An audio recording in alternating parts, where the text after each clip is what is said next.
사랑과 은혜가 풍성하신 하나님, 지난 한 주간도 하나님의 은혜 가운데 살게 하여 주시고 오늘도 또 이렇게 말씀의 자리로 저희들을 인도하여 주시니 감사합니다. 추운 날씨 가운데 저희들 건강으로 지켜주시고 또 이곳에 모인 우리들 또 각자 처소에서 영상으로 말씀을 듣는 또 우리 지체들 하나님 어느 곳에 있든지 함께 하여 주시고 오늘 말씀을 통하여 또한 하나님의 은혜와 섭리와 뜻을 깨닫는 귀한 시간으로 인도하여 주시옵소서. 오는 발걸음 있으면 재촉하여 주시고 인도하여 주시옵소서. 감사하며 예수님의 이름으로 기도드리옵나이다. 네. 그렇게 잘 지내셨나요? 네.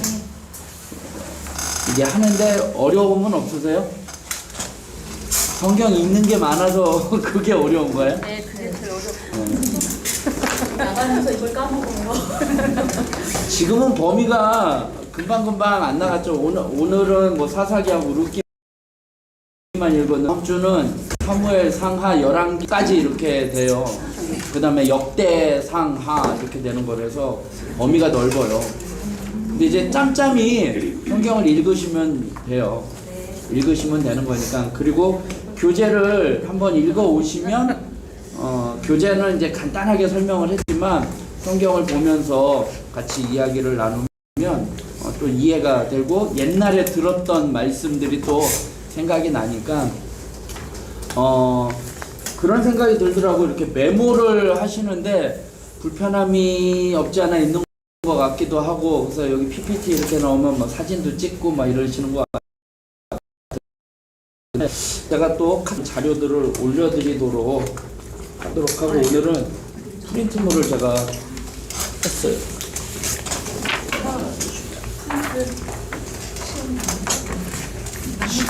시험지가 아니고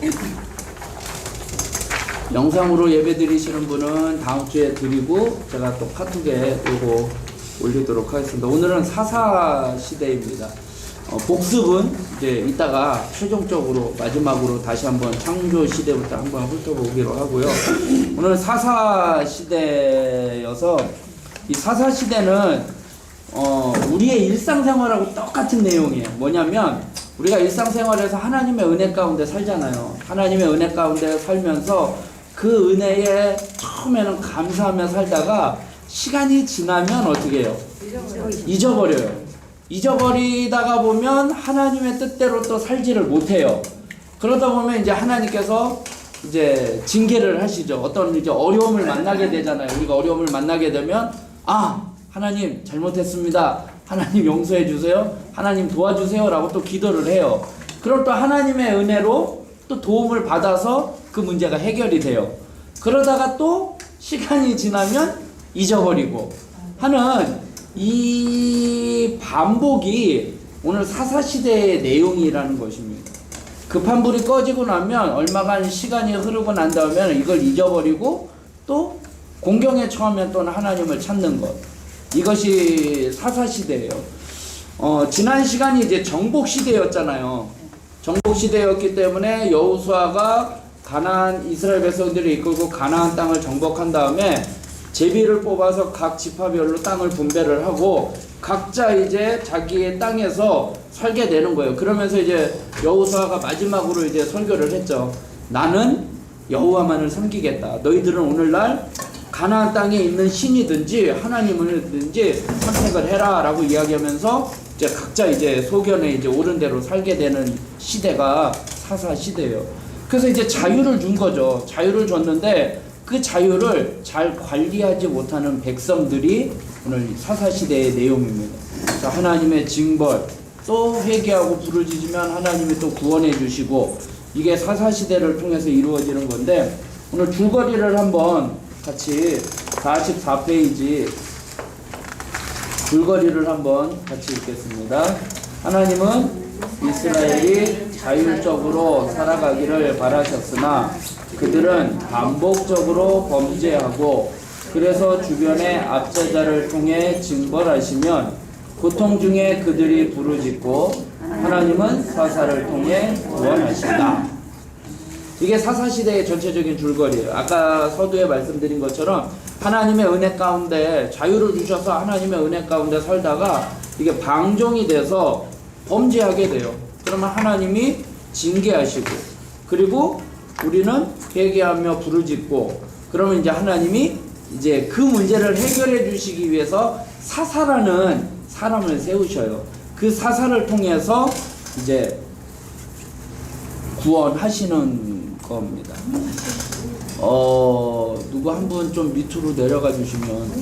네, 문이 잠겨 있다고 번호를 모르시니까. 문이 열려 있을 텐데 보통. 열려 있었는데. 네. 바람에 다쳤나 보다. 아니지. 그래서 오늘은 사사 시대의 세 가지 이야기를 하려고 합니다.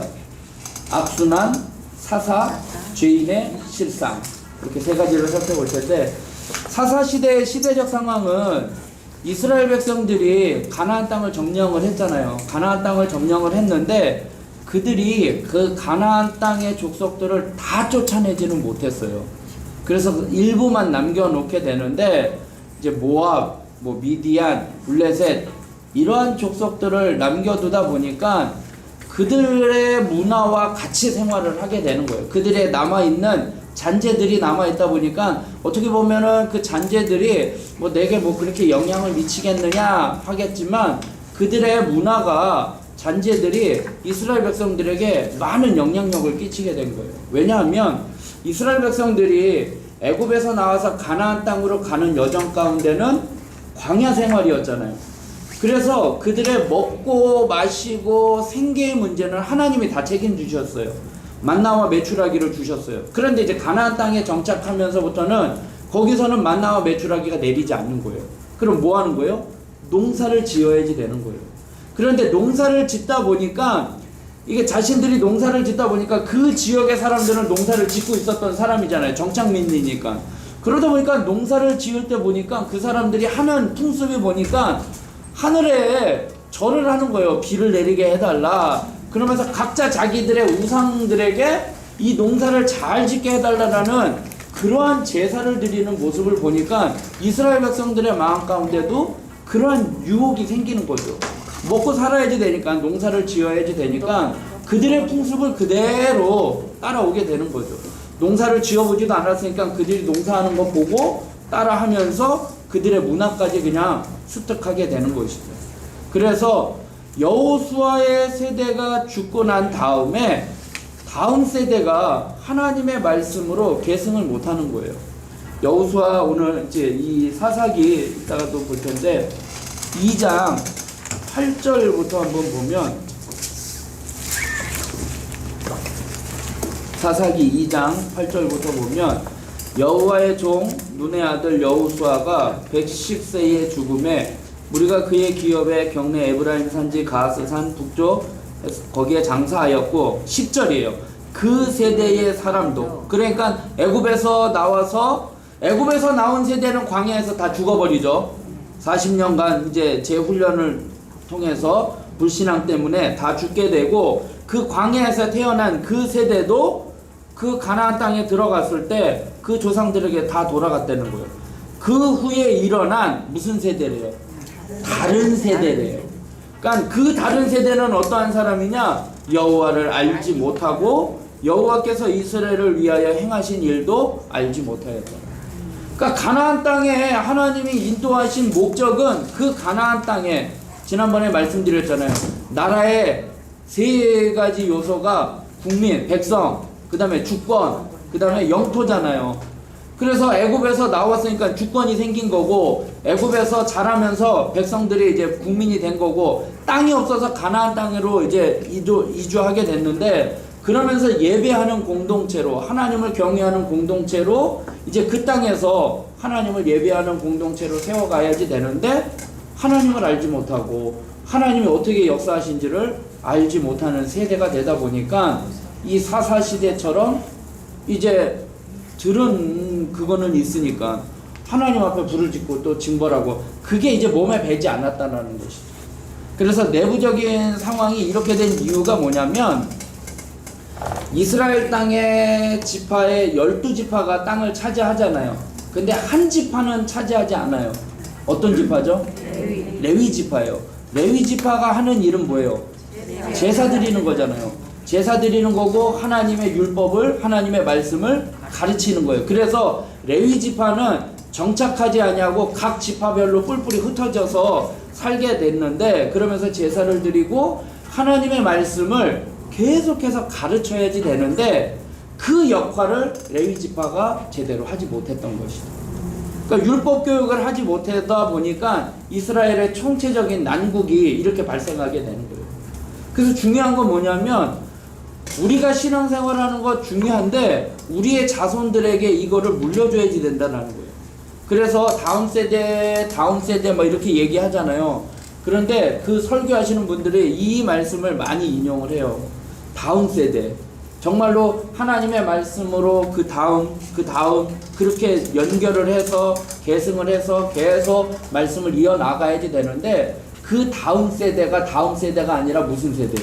다른 세대가 돼버린다는 거예요. 그래서 오늘날 이 교회 학교가 많이 무너져 가고 있는 현실이 되고 있다는 거예요. 왜냐하면 이게 말씀이 계승이 안 되고 있는 거예요.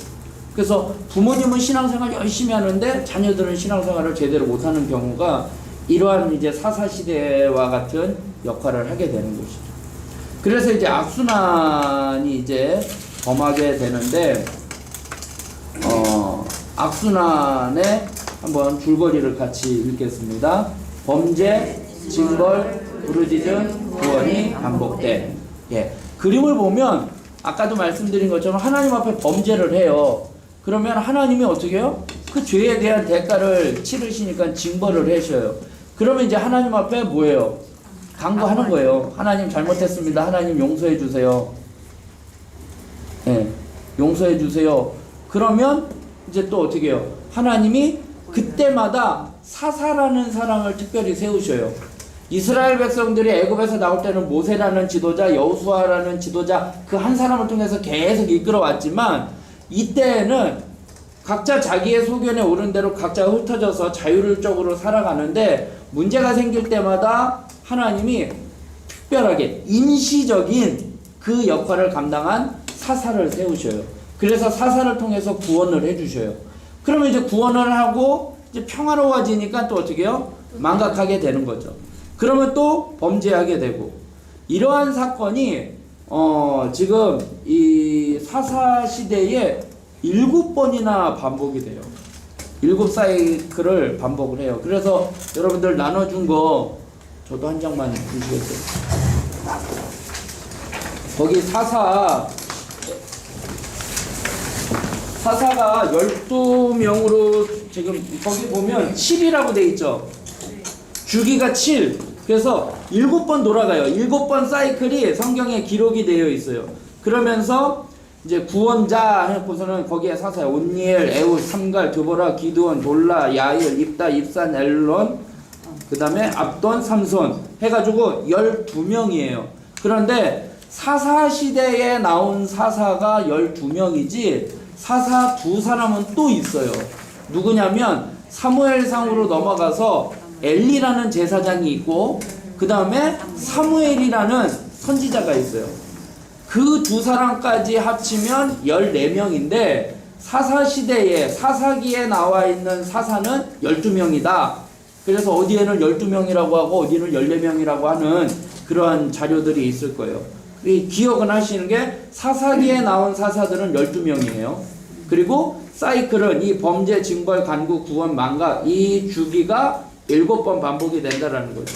그래서 주기별로 보면 삼갈은 그 두 번째와 세 번째 사이에 삽입되어 있는 거고 그 다음에 5번째는 돌라와 야일이 같이 그 다음에 6번째는 그 네 사람이 이제 같이.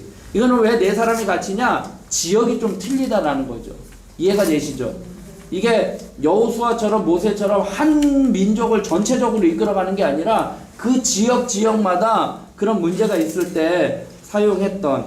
그래서 출신 지파 보면 뭐 유다, 베냐민, 에브라임, 므낫세, 이사갈 뭐 이렇게 해서 지파별로 나오고 그 다음에 그 사사들이 하나님의 은혜로 그 문제를 해결했을 때 평화기간 그 유지됐던 기간이 요 정도 기간이었다라는 거죠. 그래서 악순환 보면 이제 교재 내용을 이제 보면 자신의 기업인 땅에서 지파별로 자기 소견에 오른 대로 살아가던 시대였는데 자유가 방종이 되고 그러다 보니까 이방을 섬기는 범죄에 이르기까지 나타나는 것이. 그래서 백성이 하나님의 말씀을 쫓아가지 못하니까 여호수아가 죽고 난 다음에 그렇게 되는 거죠.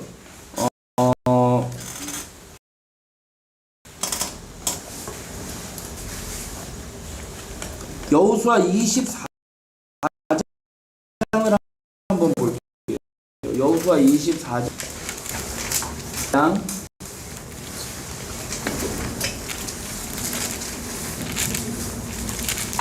15절 마지막 절에 보면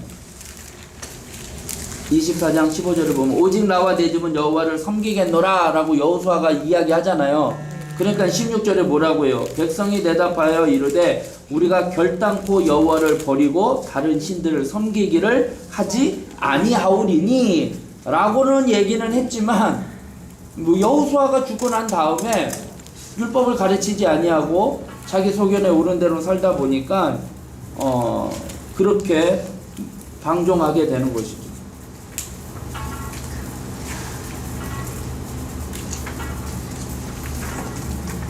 그래서 그림이 막 넘어가는데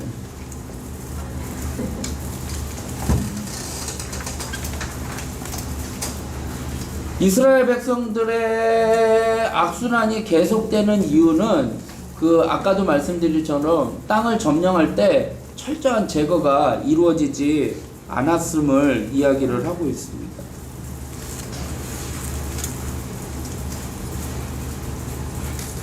그러면 이제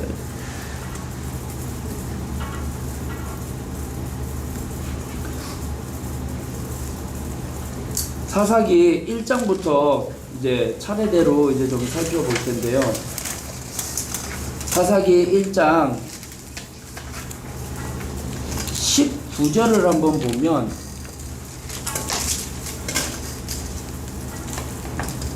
여호와께서 찾으셨죠? 유다와 함께 계셨으므로 그가 산지 주민을 쫓아내었으나 골짜기 주민들은 철병과가 있으므로 그들을 어떻게 해요? 쫓아내지 못하였더라 라고 말씀을 해요. 그리고 25절에도 보면 성읍의 인구를 가리킨지라 이에 그들이 칼날로 그 성읍을 쳤으되 오직 그 사람과 그의 가족을 놓아보냈다 뭐 이렇게 나오고 이야기를 하고 있어요. 여호와께서 요셉 지파의 정복 전쟁에 함께 하셔서 승리를 주셔요. 그런데 정탐꾼을 이제 보내는데 내부 협력자가 있었어요. 근데 그 협력자가 하나님이 인정한 사람인지 아닌지를 물어보지 아니하고 그들과 협상을 해요. 그래서 이제 지금 아까 그 말씀이 22절의 말씀이 아니 5절의 말씀이 그 사람과 그의 가족을 놓아보냈다 말씀을 하고 있는 거예요. 그러니까 정탐꾼을 보냈는데 그 사람의 협조로 인해서 정복을 했는데 그 사람은 어떻게 해요? 놔줬다라는 거예요. 그래서 그 사람이 어떻게 되었느냐? 26절에 보니 그 사람이 햇사람들의 땅에 가서 성읍을 건축하고 그것의 이름을 루스라 하였더니 오늘까지 그곳의 이름이 되니라. 그러니까 그 살려둔 남자가 그 살려둔 사람으로 인해서 그 지역에 다른 지역으로 가서 거기에서 성읍을 쌓고 그 민족이 남아있게 되었다는 거죠. 그러니까 온전히 쫓아내지 못하는 놈으로 말미암아 불완전한 승리가 된 거예요. 완전한 승리가 아니라 불완전한 승리. 그리고 또 하나 쫓아내지 않았다가 쫓겨나는 상황이 되는 거예요. 이스라엘 백성들이. 그러니까 불완전한 승리였고, 그러니까 불완전한 승리라는 거는 다시 말하면 불완전한 순종이라는 거죠. 하나님 앞에 온전히 순종하지 못하는 거죠. 그 다음에 또 하나는 거절한 승리인데 므낫셋, 에브라임, 스불론, 아셀, 납달리 지파에게는 하나님이 함께 하셨다라는 언급이 없어요. 오늘 19절에 보면 1장 19절 여호와께서 유다와 함께 계셨으므로 라고 나와 있죠. 그 다음에 22절에 보면 요셉 가문도 베델을 치러 올라가니 여호와께서 그와 함께 하시니라 라고 말씀을 해요. 그런데 다른 지파 뭐 므낫셋, 에브라임, 스불론 그들은 하나님이 함께 하셨다라는 말씀이 없어요.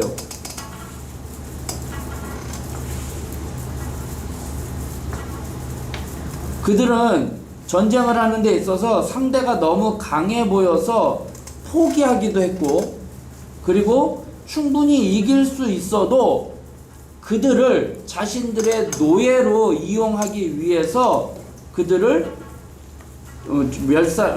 죽이지 않았다라는 거죠. 오늘 27절부터 보면 므낫세가 뭐 이렇게 하면서 그 뒤에 보면 마을들의 주민들을 쫓아내지 못하며 가나안 족속이 결심하고 그 땅에 거주하였다. 쫓아내지 않으니까 그냥 거기에 버틴 거죠, 그 사람들이. 그 다음에 29절에 보면 에브라임이 가나안 족속을 쫓아내지 못하며 가나안 족속이 게셀에서 그들 중에 거주하였다. 스불론은 기드온 주민과 나알로 주민을 쫓아내지 못하였으므로 그 땅에 거주하여면서 노역을 하였더라. 그 다음에 아셀이 주민과 뭐 이렇게 해서 쫓아내지 못하였다. 33절에는 납달리는 주민을 쫓아내지 못하고 그 땅 주민 가나안 족속 가운데 거주하였으나 뭐 그들에게 노역을 하였더라. 아무리 족속이 단자손을 산지로 몰아넣고 골짜기에서 내려오기를 용납하지 아니하였다. 이게 뭐냐면 단지파는요, 오히려 이게 전세가 바뀐 거예요. 이스라엘 사람들이 가나안 땅을 정복을 해야지 되는데 쫓아내지 못하다 보니까 오히려 그들이 역세적으로 단지파를 쫓아내버리게 된 거죠. 그래서 이 지도를 제가 참고를 못했는데 지도를 42쪽 한번 보시겠어요? 42쪽에 보면은 단지파가 왼쪽에 있죠. 4번. 42쪽 그 문제풀이에 보면 단지파가 4번이잖아요. 그러면은 지중해 이렇게 거의 끝쪽에 4번 단지파 거기죠. 거기가 단지파가 땅을 차지했던데 이 단지파가 오늘 이 말씀처럼 쫓겨나요. 나중에 이제 또 살펴볼 텐데 쫓겨나가지고 저 북쪽으로 올라가 버려요. 그러니까 자기가 차지해야 할 땅을 차지하지 못하고 오히려 그 사람들에게 쫓겨나는 거죠. 그래서 쫓아낼 수 있음에도 불구하고 쫓아내지를 않아요. 그래서 단지파는 아예 골짜기로 내려오지도 못하게 돼가지고 이들이 어떻게 해요? 나중에 쫓겨나는 상황이 되게 되는 것입니다. 그래서 유다가 베냐민이 요셉 지파가 다 지파마다 실패를 하는 거죠. 남겨두니까. 실패한 원인이 가나안 땅의 주민들과 언약하지 말라는 말씀을 듣지도 않았고, 그리고 그들을 노예로 사용하려고 쫓아내지 않았다는 거죠. 완벽한 정복이 이루어지지 않는 거죠. 그래서 2장 6절로 넘어가 보면 2장 6절부터 보면 2장 7절부터 보면 백성이 여호수아가 사는 날 동안과 여호수아 뒤에 생존한 장로들 곧 여호와께서 이스라엘을 위하여 행하신 모든 큰 일을 본 자들이 뭐하는 동안만 사는 날 동안에 여호와를 섬겼더라. 그러니까 하나님을 알고 있는 사람들이 살아있을 동안에는 그나마 그게 됐는데 그게 다음 세대로 이게 계승이 안 되고 교육이 안 되다 보니까 이스라엘 백성들이 이제 멸망하게 되는, 실패하게 되는 그러한 삶을 살게 되는 거예요. 그래서 죄와 구원이 계속 반복되는 사건이 나오게 됩니다.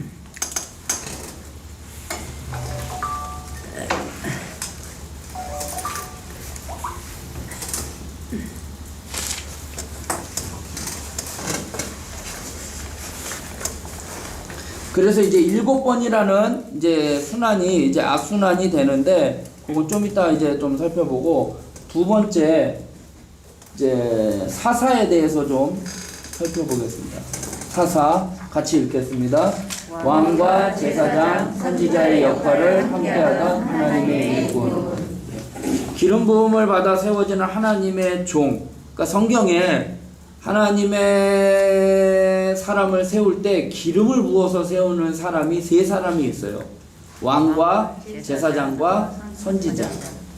그래서 기름 부음을 받는 자라는 뜻이 그리스도예요. 그러니까 그리스도라고 이야기하는 거는 그 그리스도가 뭐냐? 기름 부음을 받는 자라는 뜻이에요. 그래서 구세주, 구원자 그런 의미도 있는데 우리가 예수 그리스도 하잖아요.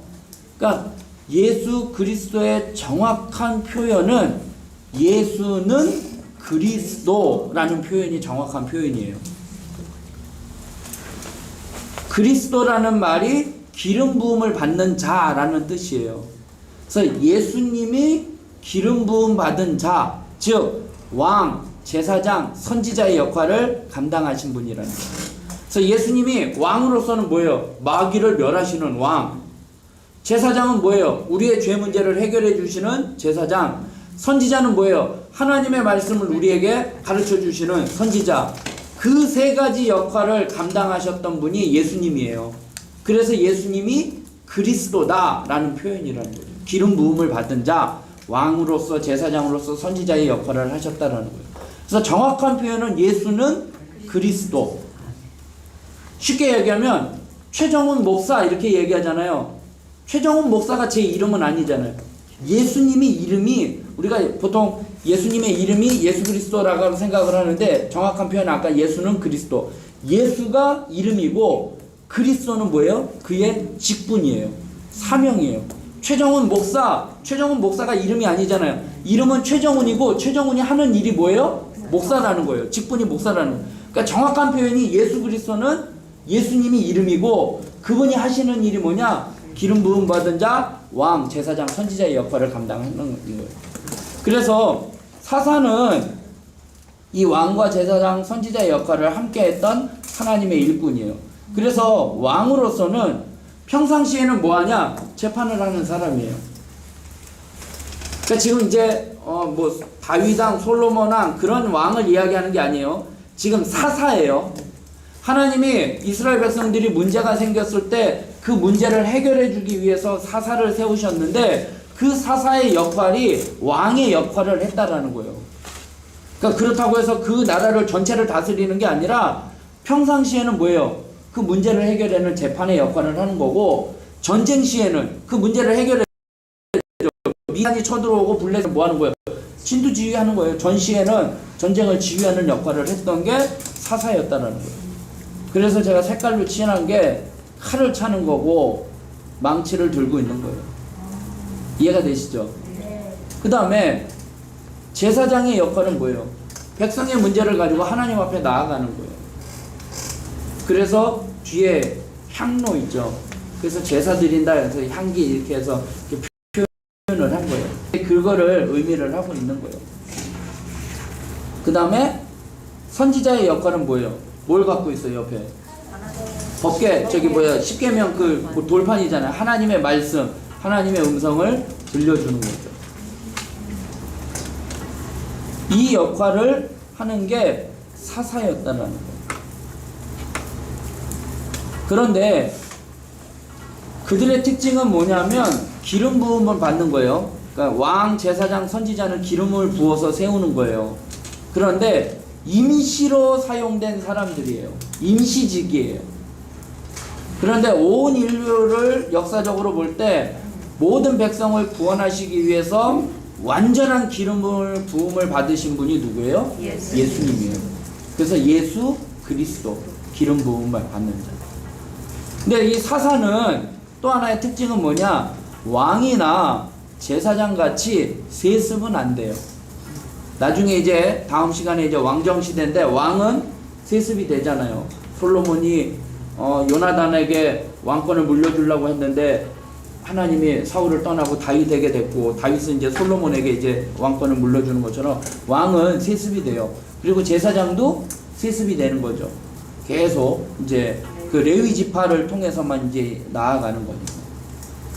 그런데 기드온이라는 사람이 세습을 할 뻔, 그런 유혹을 넘어갈 뻔했어요. 왜냐면은 기드온이 워낙 이제 이스라엘 백성들을 이제 이끌어 가다 보니까 백성들이 우리를 계속 이어달라, 우리를 좀 다스려 달라 해가지고 그 능력 있는 사사로, 그래서 거의 왕이 될 뻔했는데 그 유혹을 잘 이겨나가요.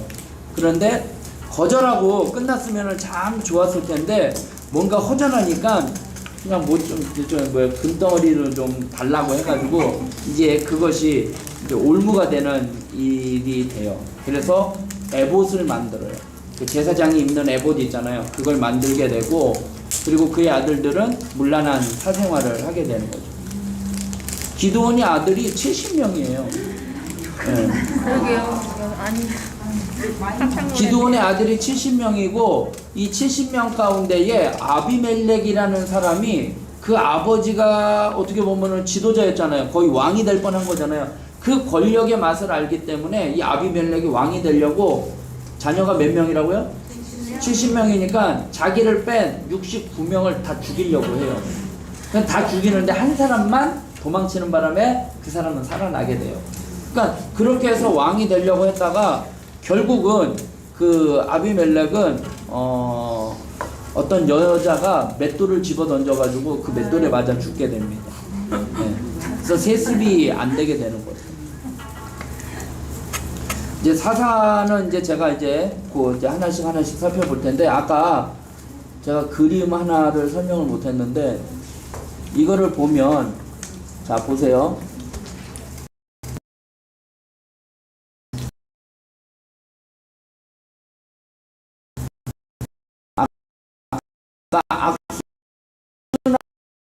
악순환의 얘기를 했잖아요.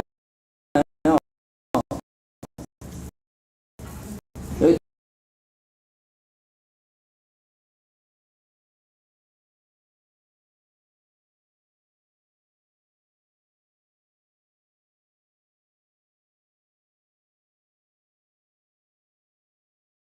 기분 좋아하죠. 기분 좋아서 내 가운데 살다가 눈이 안 풀려요.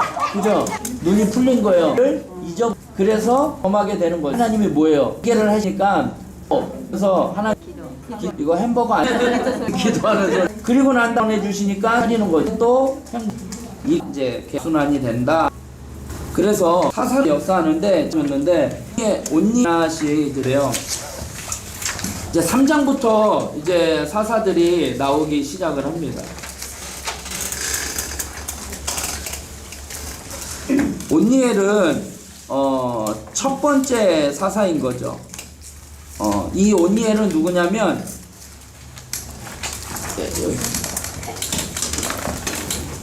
갈렙의 조카예요. 갈렙의 조카이면서 사위예요. 3장 9절에 보면 이스라엘 자손이 여호와께 부르짖음에 여호와께서 이스라엘 자손을 위하여 한 구원자를 세워 그들을 구원하게 하시니 그는 곧 갈렙의 아우 그나스의 아들 온니엘이라. 그러니까 하나님께서 이 사이클 가운데 이 온니엘을 통해서 구원해 주십니다. 보면은 이제 부사리사다임 메소포타미아라고 돼 있죠. 그 나라에 8년 동안 압제를 당한 거죠. 그런데 이 온니엘을 통해서 이제 하나님이 구원해 주시고 40년 동안 평화의 기간을 보내게 됩니다. 그 다음에 두 번째 사사는 에웃이에요. 에웃은 에글론 모압 족속에게 18년 동안 섬기면서 살다가 이 모압 왕을 이제 죽이게 되는데, 이 에웃이 조공을 바치는 것처럼 모압 왕에게 조공을 바치는 것처럼 가장하고 들어가서 에글론을 죽입니다. 그 에웃이 이제 그렇게 해서 죽이게 되는 거고, 그냥 12명의 사사가 이런 사사가 있다라는 것만 이제 아시면 되는 거예요. 그 다음에 세 번째는 삼갈이에요. 삼갈은 이제 블레셋. 근데 이 삼갈은 소모는 막대기로 블레셋 사람 600명을 죽이게 됩니다. 3장 31절에 보면 딱 그거 하나밖에 없어요. 에훗 후에는 아낫의 아들 삼갈이 있어 소모는 막대기로 블레셋 사람 600명을 죽였고 그도 이스라엘을 구원하였더라. 그러니까 자세한 내용은 그거 딱 한 줄밖에 없는 거죠. 그 다음에 드보라가 이제 나오죠. 드보라는 사사 가운데 여자예요. 여자 사사고 에훗이 떠난 후에 이스라엘 백성들이 다시 하나님을 떠나가지고 가나안 왕 야빈을 이제 죽이게 되는데 이들은 철병거를 갖고 있었어요. 4장에도 보면은 이제 철병거를 갖고 있었기 때문에 그들을 대항하기가 어려웠던 거죠. 그래서 20년간 학대를 받게 돼요. 드보라는 여자였는데 여성을 사사로 세우신 것은 그 사람의 개인적인 상황이 아니라 하나님이 사용하시는 데는 남녀 요소 뭐 그게 구별이 없다라는 거죠. 하나님의 결정에 따라 사용되는 거예요. 그래서 드보라가 이제 가나안을 이기게 되는데 이 가나안 군대 장관 시스라라는 사람이 이제 여기 보면은 안 나와 있구나. 4장 6절부터 문이 닫혀 있다는데. 네. 아니었고요. 아까 거예요. 아 그래요? 예. 17절에 보면요. 4장 17절에 보면 시스라가 이제 가나안 왕이에요. 시스라가 걸어서 도망하여 겐 사람 헤벨의 아내 야엘의 장막에 이르렀으니 이는 하솔 왕 야빈과 겐 사람 헤벨의 집 사이에는 화평이 있음이니라. 근데 이 누구예요? 헤벨의 아내 이 여자, 이 가나안 시스라가 죽을 때 어떻게 죽이냐면요, 말뚝을 박아서 죽여요. 이렇게 자고 있잖아요. 이 관자놀이에서 말뚝을 박아가지고 박히게 해가지고 죽였던 사람이에요. 그래서 가나안 군대 장관 시스라가 이 겐 여인 야엘의 장막에서 죽게 됩니다. 21절에 볼게요. 4장 21절에 그가 깊이 잠드니 헤벨의 아내 야엘이 장막 말뚝을 가지고 손에 방망이를 들고 그에게 가만히 가서 말뚝을 그의 관자놀이에 박음에 말뚝이 꿰뚫고 땅에 박히니 그가 기절하여 죽으니라.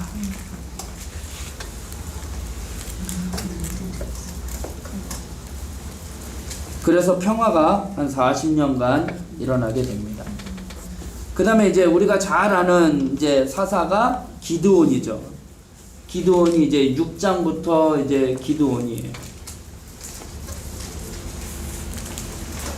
6장 1절 보면은 이스라엘 5장 31절에 보면 그 땅이 40년 동안 평온하였더라. 그러니까 드보라가 있을 때 40년 동안 평온한 거잖아요. 그런데 6장에 넘어와서 이스라엘 자손이 또 여호와의 목전에 악을 행하였으므로 7년 동안 미디안 손에 넘겨주셨다.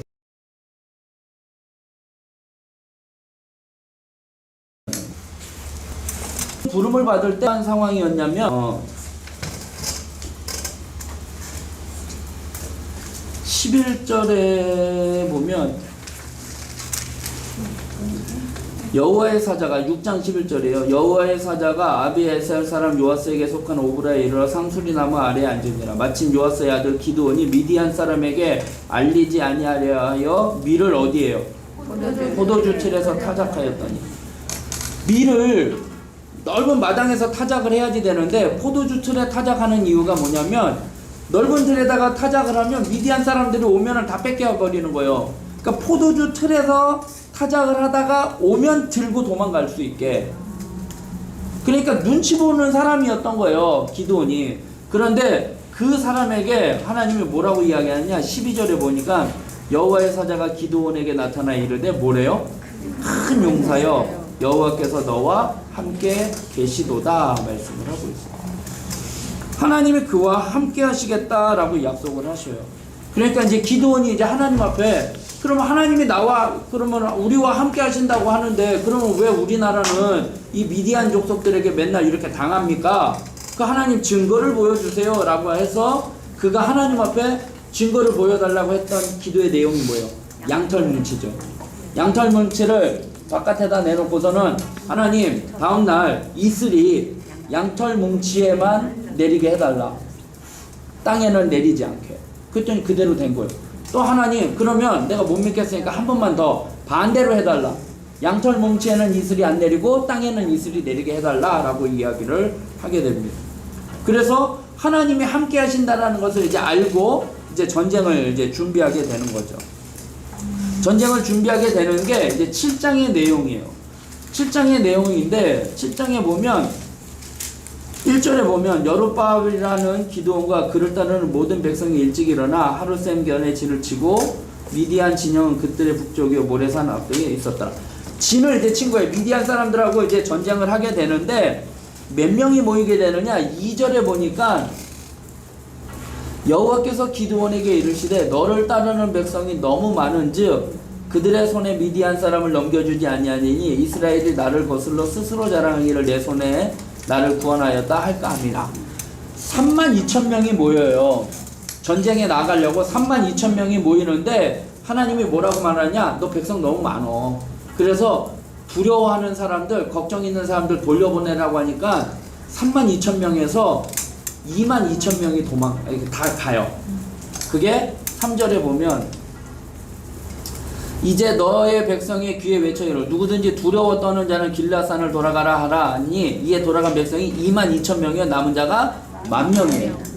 그런데 당시 그 상대방은 엄청난 인원이었거든요. 저 보기 그러다가 나중에 뒤에 나올 것 같은데 네, 그거 찾아보고요. 그랬더니 10,000명이 남으냐? 그래도 아직도 많대요. 많아서 하나님이 이제 방법이 뭐예요? 물가로 내려가서 거기서 누구를 가리켜 이르기를 이 사람이 함께 가리라면 그와 함께 갈 것이다 라고 했더니 백성이 5절에 보니까 이에 백성을 인도하여 물가에 내려가며 여호와께서 기드온에게 이르시되 누구든지 개가 핥는 것 같이 혀로 물을 핥는 자들을 너는 따로 세우고 또 누구든지 무릎을 꿇고 마시는 자들도 그와 같이 하라 하시더니 손으로 움켜 입에 대고 핥는 자의 수는 300명이요 그 외의 백성은 무릎을 꿇고 물을 마시니라. 물을 먹게 해본 거예요. 그랬더니 무릎을 꿇고 뭐 이렇게 있고 개처럼 막 핥아먹는 사람이 있어요. 근데 그 중에서 누가 선택이 되었느냐? 물을 핥아먹는 300명으로 한 거예요. 이거는 뭐냐면 하나님께서 그 예전에 저 어렸을 때는 그렇게 설교를 들었어요. 겸손하게 적들을 주시하고 물을 이렇게 먹었던 사람, 전쟁을 다 예비했던 사람들을 하나님이 선택했다. 뭐 그렇게 이야기를 했는데 전혀 상관없는 거예요. 하나님이 10,000명을 물을 먹는 모습을 보고선 두 부류로 나눠진 거예요. 그런데 하나님이 선택했던 이유는 어떤 거를 기준이 뭐냐면 물을 손으로 먹었느냐, 무릎을 꿇고 먹었느냐, 개처럼 핥아 먹었느냐, 그게 기준이 아니라 어느 쪽이 숫자가 적으냐. 하나님의 선택 기준은 어느 쪽이 숫자가 적으냐예요. 왜 그러느냐? 아까 말씀드려볼게요. 2절의 말씀을 볼게요. 여호와께서 기드온에게 이르시되 너를 따르는 백성이 너무 많은즉 내가 그들을 손에 미디안 사람을 넘겨주지 아니하리니 이는 뭐래요? 이스라엘이 나를 거스러 스스로 자랑하기를 내 손이 나를 구원하였다 할까 합니다. 숫자가 32,000명이 나가서 전쟁을 하잖아요. 그 미디안 군사는 엄청난 사람이에요. 엄청난 숫자인데 자기네들이 32,000명이 나가서 싸웠다. 우리가 일당 100 했어 라고 스스로 자랑할까봐 줄여서 300명이에요. 그러면 이스라엘 백성들이 생각하기엔 뭐냐? 300명? 이건 도저히 싸움할 수 없는 상황이라는 거예요. 도저히 이 숫자 갖고는 싸울 수 없다라는 것을 그들이 그러면 300명으로 갖고는 이거는 택도 없다. 싸울 수 없다. 그러면 뭐 할 수밖에 없는 거예요? 하나님을 의지할 수밖에 없는 거예요. 그렇게 하시기 위해서 너희들이 교만할까봐 하나님이 숫자를 줄이신 거예요. 그러니까 물 먹는 모습이 어떻게 했느냐, 뭐 전쟁을 뭐 적군이 언제 쳐들어올지 모르니까 뭐 손으로 먹었다 뭐 이런 내용이 아니라 어느 쪽의 숫자가 적은지 하나님은 그거를 판단하신 거예요. 그래서 하고 전쟁에 나가는데 전쟁의 무기가 뭐예요? 16절에 보니까 300명을 세 대로 나누어 각 손에 뭘 잡으래요? 나팔과 빈 항아리를 들리고 항아리 안에는 횃불을 감추며. 나팔과 빈 항아리예요. 그리고 횃불이에요. 횃불은 이제 항아리 속에다 넣어놨다가 나중에 전쟁에서 항아리 깨면서 기드온의 칼이여 여호와의 칼이여 하고선 전쟁을 했더니 자기네들끼리 싸워서 죽어서 이겼다는 거예요. 하나님이 도우신 거예요. 그리고 기드온이 그것에 대해서 걱정을 하잖아요. 숫자가 줄었으니까. 그런데 하나님이 기드온에게 확신을 주시고자 정탐꾼하고 같이 적진에 가서 한번 봐라. 그랬더니 적진에 갔더니 그들이 막 꿈 얘기하기를 하는 거예요. 그랬더니 기드온이 쳐들어와서 우리를 멸망시킬 거다라는 것을 이제 꿈 해몽을 이야기를 듣게 되는 거죠.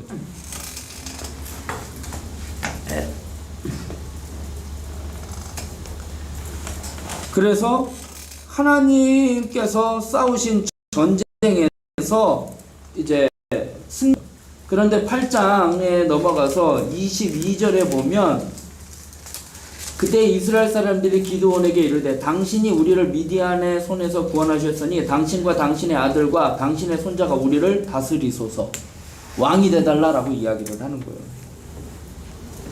그러니까 뭐라고 얘기해요? 기드온이 그들에게 이르되 내가 너희를 다스리지 아니하겠고 나의 아들도 너희를 다스리지 아니할 것이요 여호와께서 너희를 다스리시리라. 하나님이 왕이에요. 그런데 거기서 끝나면 참 좋은데 뭐라고 해요? 24절에 기드온이 또 그들에게 이르되 내가 너희에게 요청할 일이 있으니 너희는 각기 탈취한 귀고리를 내게 줄지니라 하였으니 이는 그들이 이스마엘 사람들이므로 있었음이니라.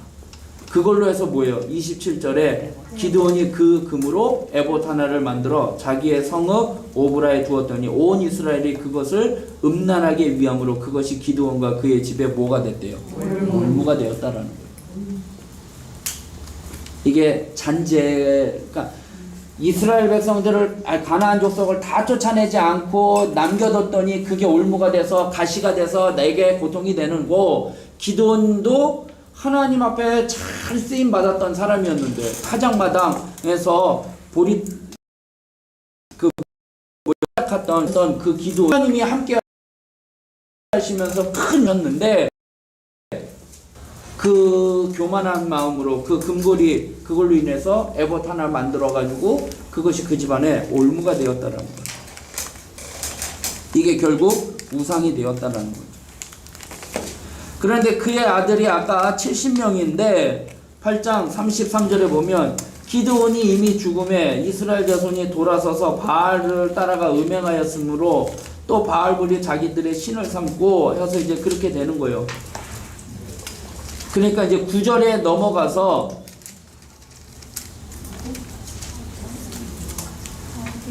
아비멜렉이 여룻바알의 아들 아비멜렉이 세겜에 가서라고 나오죠.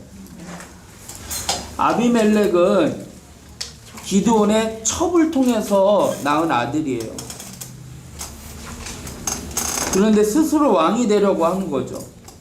그래서 자기의 적수가 될 이복 동생 70명을 제거를 하게 됩니다.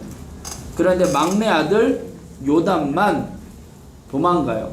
5절에 보면 오브라에 있는 그의 아버지 집으로 가서 여룻바알의 아들 곧 자기 형제 70명을 한 바위 위에서 죽였을 때 다만 여룻바알의 막내 아들 요담은 스스로 숨었으므로 남으니라. 그래서 아비멜렉이 세겜에서 3년을 다스려요. 그런데 아까 얘기한 것처럼 그 한 여인이 던진 맷돌에 맞아 죽게 됩니다. 그러면서 이제 거기에 내용이 이제 뭐라고 나냐면 아까 요담이 살아났잖아요. 요담이 살아나가지고 그 세겜에서 3년 동안 그 여룻바알의 아비멜렉이 이제 그런 거를 이게 하나의 그 뭐라고 할까요? 이야기거리 있잖아요. 이렇게 소문 내는 거 있잖아요. 뭐 풍자하는 뭐 그런 식으로 정치를 막 풍자하는 것처럼 뭐라고 이야기하냐면 나무들이 왕을 세워야지 되는데 뭐 무화과 나무한테 가가지고 우리의 왕이 돼달라라고 했더니 나는 안 된다. 나는 열매 맺고 포도나무 했더니 나는 포도주를 맺어야지 되고 포도주를 만들어서 안 된다라고 해서 가시나무한테 갔더니 가시나무가 그래 내가 왕이 되겠다라고 하는 그 이야기에 이게 이제 우화죠. 그 이야기를 하면서 이 아비멜렉에 대한 이야기를 하는 거죠. 그러니까 아비멜렉이 가시나무와 같은 그 사람이 가시나무는 왕이 될 수가 없는 거잖아요. 서로 상처만 주는 거잖아요. 찔리면 되는 거고. 그런 이야기를 이제 또 하는 내용이 이제 거기에 나옵니다. 이제 기드온에 대해서 기드온의 300명 용사 우리가 기억할 거는 300명 숫자는 하나님만 의지할 수 있도록 하나님이 숫자를 일부러 줄여가셨다는 거. 그리고 전쟁의 무기는 횃불, 항아리, 나팔 그거였다는 거죠. 그러니까 인간의 방법이 아닌 거죠. 그 다음에 기드온 다음에 돌라, 야일이라는 사사가 있게 됩니다. 뭐 특별한 내용은 없어요. 10장 1절 2절에 보면 뭐 야일에 대해서 돌라에 대해서 이스라엘 사사가 된 지 23년 만에 죽음에 3일에 장사되었더라. 뭐 이렇게 하고 야일은 3절 5절에 이렇게 조금 나와 있는 거죠. 그 다음에 입다예요. 입다는 10장 6절부터 나오는데 또 이스라엘 백성들이 악을 행하니까 이제 암몬 족속이 18년 동안 이스라엘 백성들을 다스리게 됩니다. 그래서 입다가 하나님 앞에 또 쓰임을 받게 되는데 이 입다는 기생의 아들이었어요. 11장에 보면 길르앗 사람 입다는 큰 용사였으니 기생이 길르앗에게서 낳은 아들이었고 길르앗의 아내도 그의 아들을 낳았더라. 그런데 이 입다가 형제들에게 인정을 받지를 못하는 거예요. 넌 기생의 아들이지 않느냐라고 해서 쫓겨나는 거예요. 2절에 보면 끝부분에 보면 너는 다른 여인의 자식이니 우리 아버지 집에서 기업을 잊지 못하리라 한지라. 이에 입다가 그의 형제들을 피하여 돕당에 거주하였다라는 거죠. 그런데 암몬 족속이 쳐들어왔을 때 하나님이 이 입다를 이제 통해서 사용을 하시는 거죠. 근데 입다에 대해서는 특별한 사건 하나는 그거예요. 내가 이 전쟁에서 이기고 내가 집에 돌아갔을 때 나를 제일 먼저 맞이하는 사람을 내가 하나님 앞에 드리겠습니다. 라고 했을 때 누가 나와요? 딸이 나와요. 그래서 딸을 어쩔 수 없이 이제 하나님 앞에 드리게 되는데 입다의 이 내용은 하나님이 그러면은 인신제사잖아요. 어떻게 보면 하나님은 그걸 원하시느냐? 그건 원하시는 건 아니에요. 출애굽기 레위기나 신명기나 이런 데 보면 율법에 보면 하나님은 사람을 제사로 드리는 걸 원치 않으신다라고 이야기를 하셔요. 레위기하고 신명기에. 그러니까 입다의 사례를 통해서 우리가 알 수 있는 건 뭐냐면 서원하는 거. 함부로 서원해서는 안 된다는 거예요. 양 좀 준비해 주시죠. 네? 양을 준비해 주셔야 이삭처럼. 양을 옆구리에 끼고 다냐고. 너무했다. 우리가 서원하는 거 있잖아요. 지금 어떻게 보면 이 사이클이 계속 돌아가는 거잖아요. 사이클이 돌아갈 때 우리가 하나님 앞에 섣불리 그렇게 하는, 하나님 이 문제만 해결해 주시면 내가 어떻게 하겠습니다. 이럴 때가 너무 많잖아요. 그 서원을 함부로 해서는 안 된다는 거예요. 지도자로서 도덕적이며 영적인 정직성을 가져야 하며 지킬 수 없는 일을 하나님 앞에 성급하게 선언해서는 안 된다는 것을 우리에게 교훈을 주고 있어요. 그 다음에 또 하나 재밌는 건 뭐냐면 기드온하고 요 입다하고 나오는데 이 기드온이 미디안 족속하고 싸우잖아요. 싸우는데 에브라임 지파, 그러니까 자기 종족이잖아요. 다 같은 민족이잖아요. 에브라임 지파가 왜 우리 안 불렀어? 그래요. 전쟁하는데 왜 우리를 안 불렀어? 근데 이제 기드온이 할 때는 나중에 그 전쟁이 끝나갈 쯤 됐을 때 에브라임 사람들한테 도움을 요청을 해서 이제 도와줘요. 그런데 안 불렀느냐라고 하니까 뭐라고 이야기하냐면 기드온이 한 말은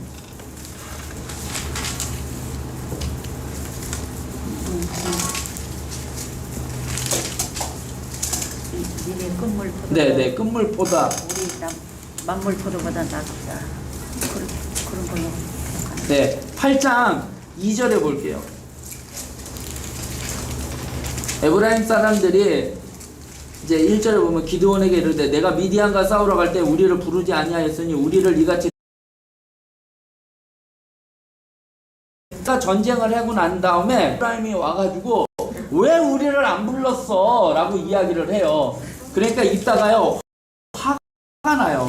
기드온처럼 안 하고 이 사람은 어떻게 하냐면 이 에브라임 사람들을 다 죽여버려요.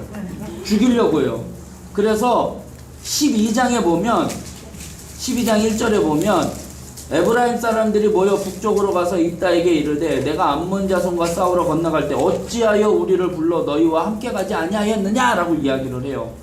그랬더니 입다가 2절부터 보면 나와 내 백성이 암몬 자손과 크게 싸울 때 너희를 부르는데 너희가 나와서 도와주지 아니하였느냐 라고 이야기를 하는 거예요.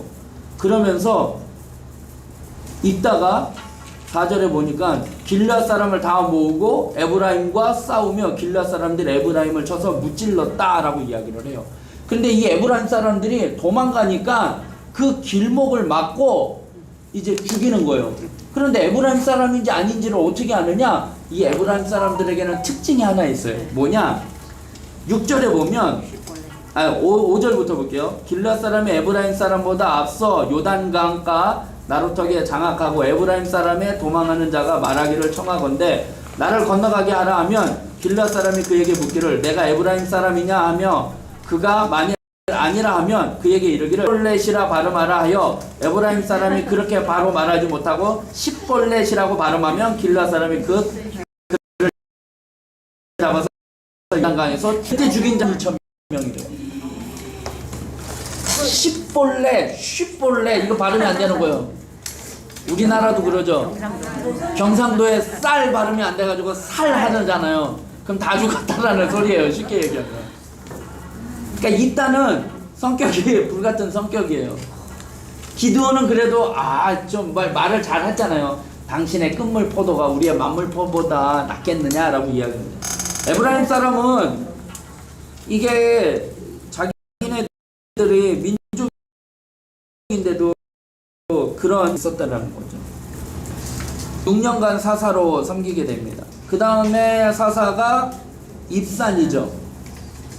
입산인데 12장으로 넘어가 보면은 이제 입산인데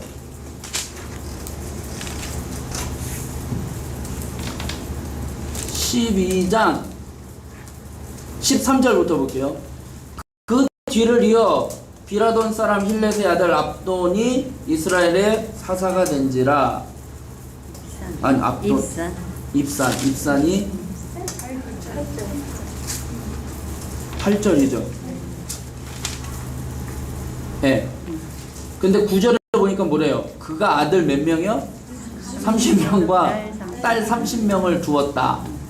딸들을 밖으로 시집 보냈고 아들들을 위해서는 밖에서 여자 30명을 데리고 왔더라 라고 이야기를 해요. 그러니까 어떤 상황인지 아시겠죠?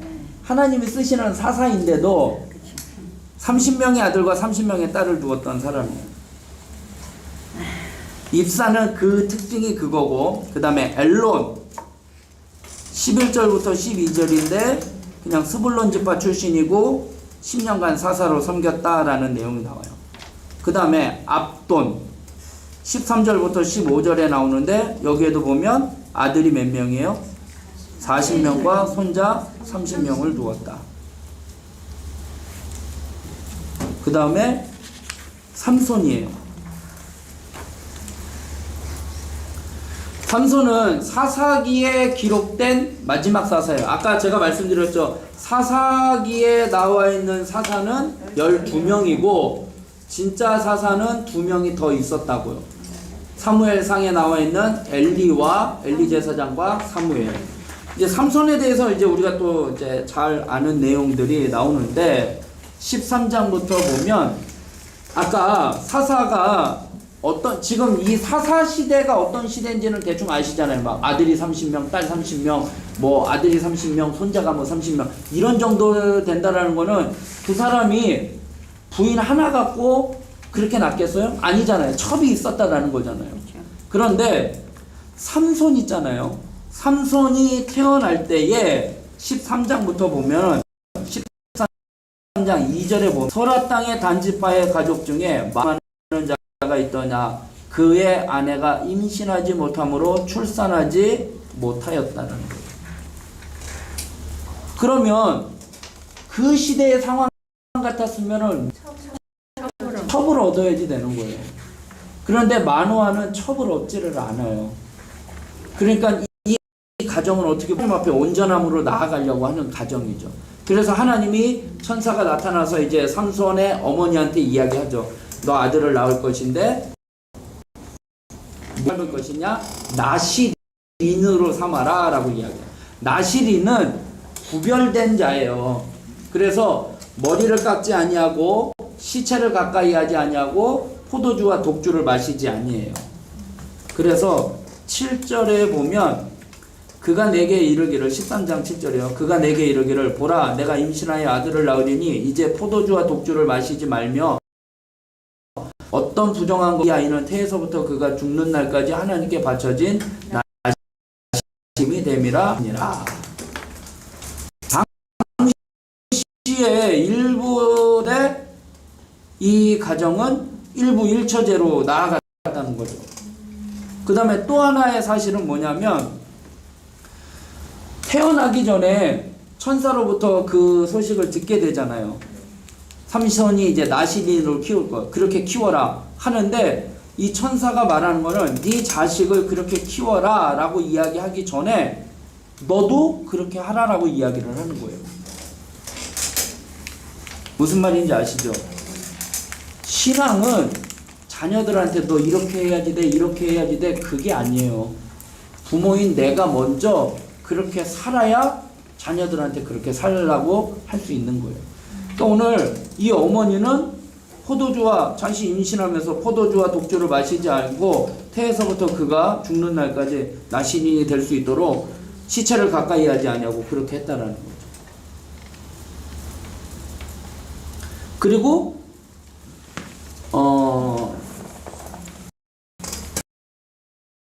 이 사사기에 맨 마지막 1장 20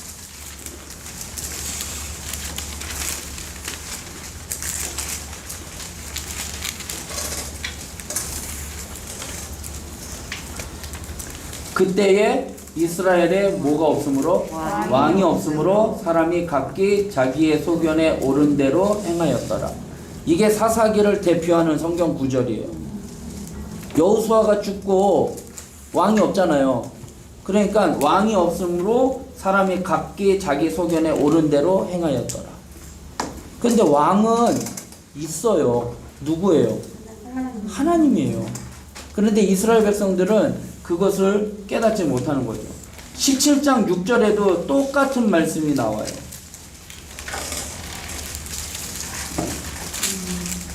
그때에는 이스라엘에 왕이 없었으므로 사람마다 자기 소견에 옳은 대로 행하였더라. 18장 1절에도 보면 그때 이스라엘에 왕이 없었다 라고 나오고, 그러니까 자기 소견에 옳은 대로 사는 거예요. 그러니까 사사들뿐만 아니라 이스라엘 백성들은 다 자기 소견에 옳은 대로 살았던 사람이에요. 그런데 이 삼손의 부모는 아까 몸을 구별했던 사람이었고, 그 다음에 첩을 두지 아니했고, 그렇게 경건한 삶을 살아가잖아요. 그러면서 13장 8절의 말씀을 볼게요. 마노아가 여호와께 뭐 했대요? 13장 8절 기도하여 이르되 주여 구하옵나이다. 주께서 보내셨던 하나님의 사람을 우리에게 다시 오게 하사 우리가 그 낳을 아이에게 어떻게 행할지를 우리에게 가르쳐소서. 하나님 어떻게 하면 좋겠습니까? 라고 물어봤던 사람이에요. 그리고 또 11절에 보면 마노아가 일어나 아내를 따라가서 그 사람에게 이르러 그에게 뭐 했대요? 물었대요.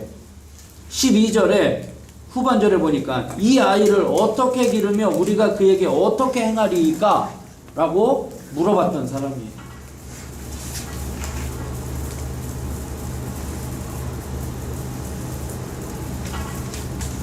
자기의 소견에 옳은 대로 살았던 시대에 이 삼손의 부모는 하나님 앞에 물어봤던 사람이에요.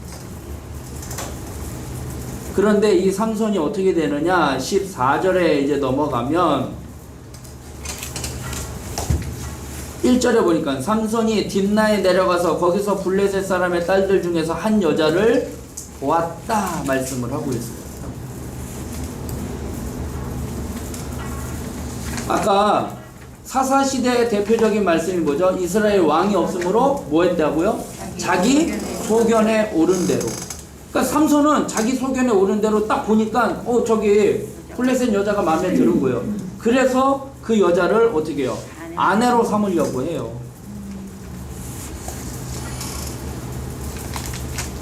(3절) 후반절에 보면 내가 그 여자를 좋아하오니 나를 위하여 그 여자를 데려오소서. 아버지한테 부탁을 하는 거예요.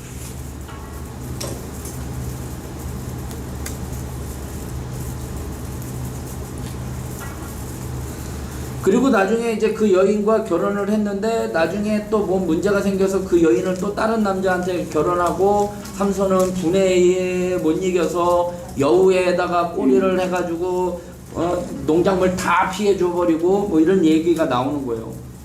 그런데 그때 또 보면 그 8절의 말씀을 볼게요. 얼마 후에 삼손이 그 여자를 맞이하려고 다시 가다가 돌이켜 6절부터 볼게요. 여호와의 영이 삼손에게 강하게 임하니 그가 손에 아무것도 없이 그 사자를 염소새끼 찢는 것 같이 찢었대요.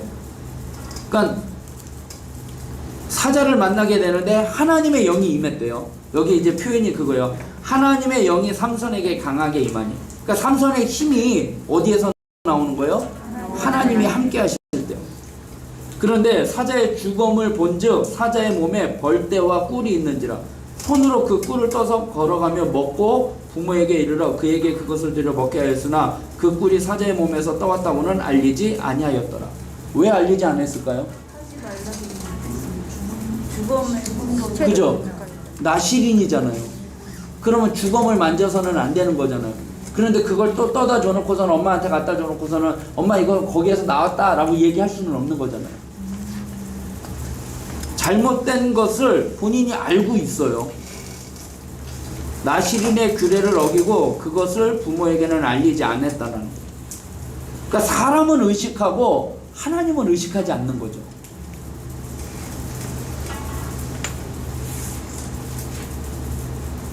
자, 그러면 삼손 하면은 우리가 잘 아는 내용은 또 뭐가 있어요?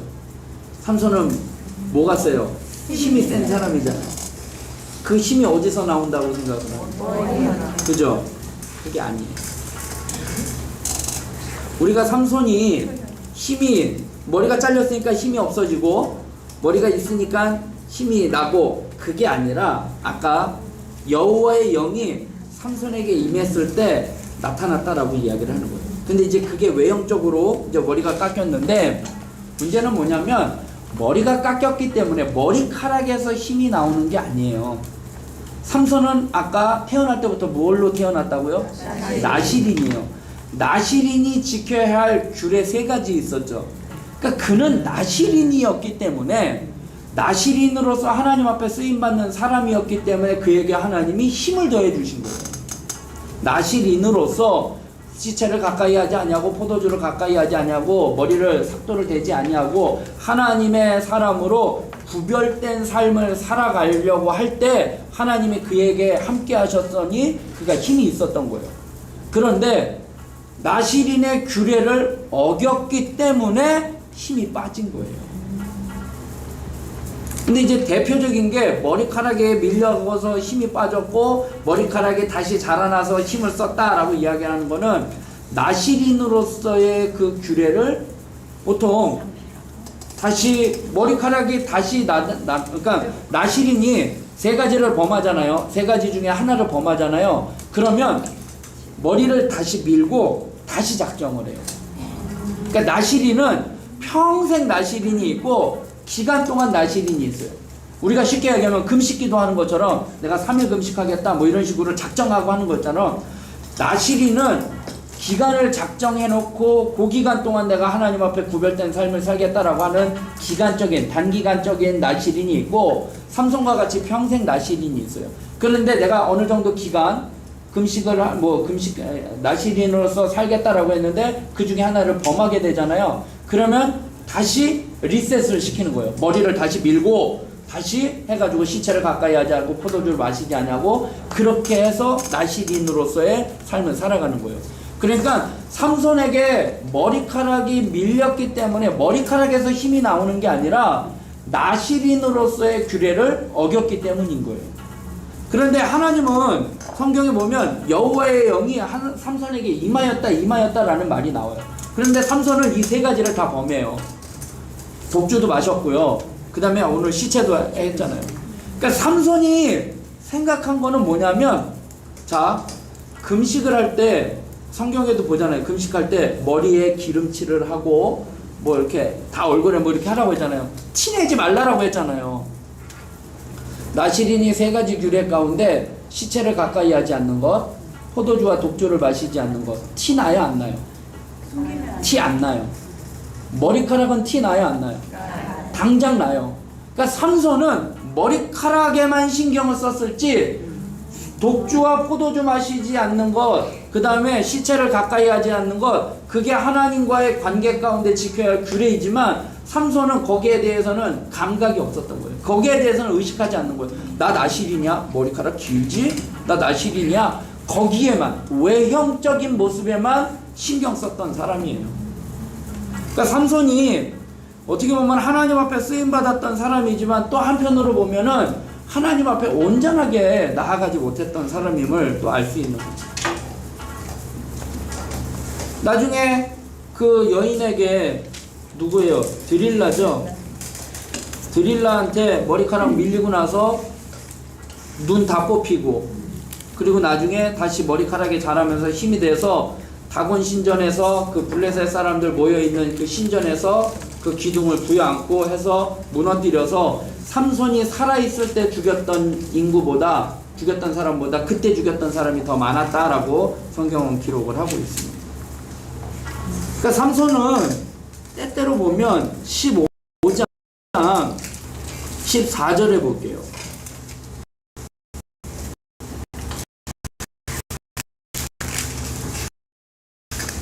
삼손이 레이의 이름에 블레셋 사람들이 그에게로 마주 나가서 소리를 내 여호와의 영이 삼손에게 갑자기 임하심에 밧줄이 불탄 상과 가지고 나귀 턱뼈로 어떻게 해요? 변돼요. 그러면서 한 말이 뭐라고 하느냐? 이르되 남더미 두더미 나귀의 턱뼈로 뭐래요? 누가? 내가 1000명을 죽였다라고 그랬던 사람이에요. 그리고 난 다음에 어떻게 돼요? 턱뼈를 자기 손에 내던지고 그것을 라만 레이라 이름하였더라. 그런데 삼손이 뭐예요? 심히 목이 말라 여호와께 부르짖어 이르되 주께서 종의 손을 통하여 이 큰 구원을 베푸셨사오나 내가 이제 목말라 죽어서 할례받지 못한 자들의 손에 떨어지니. 여기선 또 뭐래요? 하나님이 하셨다라고 이야기를 하는 거예요.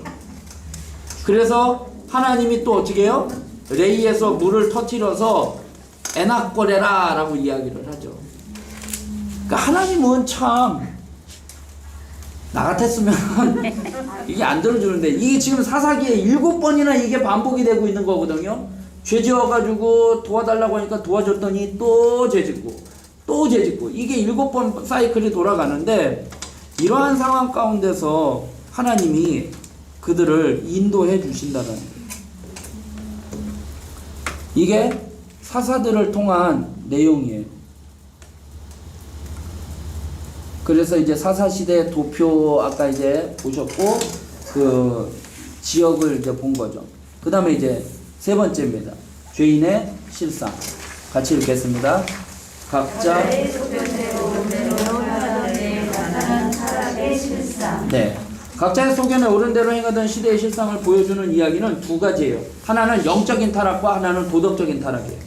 이 영적인 타락은 뭐냐면 미가라는 사람이 집에서 돈을 잃어버렸는데 이 어머니가 돈을 잃어버렸다고 하니까 이거 누가 잊어버렸느냐 뭐 이렇게 얘기해가지고 미가가 자기가 이게 찾았습니다 라고 어머니에게 돌려줘요. 그랬더니 어머니가 그걸 갖고 뭘 만드느냐, 신상을 만들어요. 신상을 만들어서 신상을 만들어 놓으니까 어떻게 보면 이제 신당이 생기는 거잖아요. 그런데 그 신당을 이끌어 가려면 제사장이 필요하잖아요. 그래서 떠돌아다니는 제사장. 그러니까 서두에 말씀드린 것처럼 제사장은 기업이 없잖아요. 땅이 없잖아요. 그러니까 각 지파에 흩어져서 살면서 하나님의 말씀을 가르쳐 줘야지 되는데 이 미가라는 사람이 이 레위인 제사장을 저기 뭐예요? 고용을 하는 거예요. 자기 집에 신상을 만들어 놓고 이 신상을 할 제사장을 만들어 놔. 그 신당을 만들고 그 사람을 고용을 하는데 그 사람이 누구냐? 사사기 18장 30절을 한번 볼게요.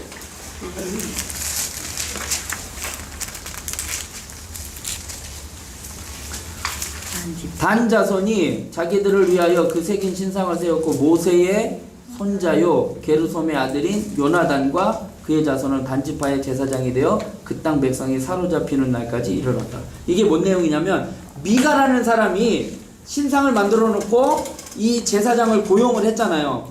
그런데 이 단지파 아까 있잖아요. 단지파가 자기의 땅에 가나안 족속을 쫓아내지 못하니까 오히려 자기네들이 역궁을 당했잖아요. 그래서 도망가다가 이 미가라는 집에 가보니까 거기 신상이 있어요. 그러니까 그 신상을 빼앗아 가고 제사장에게 이야기를 하는 거예요. 너 제사장 어차피 돈 받고 하는 건데 한 개인의 제사장이 되느니 차라리 민족의 제사장이 되라. 우리 단 지파의 제사장이 되는 게 낫지 않겠느냐라고 해서 그 제사장을 데리고 간 거예요. 그래서 그 사람이 이제 누구다라는 내용이 나옵니다.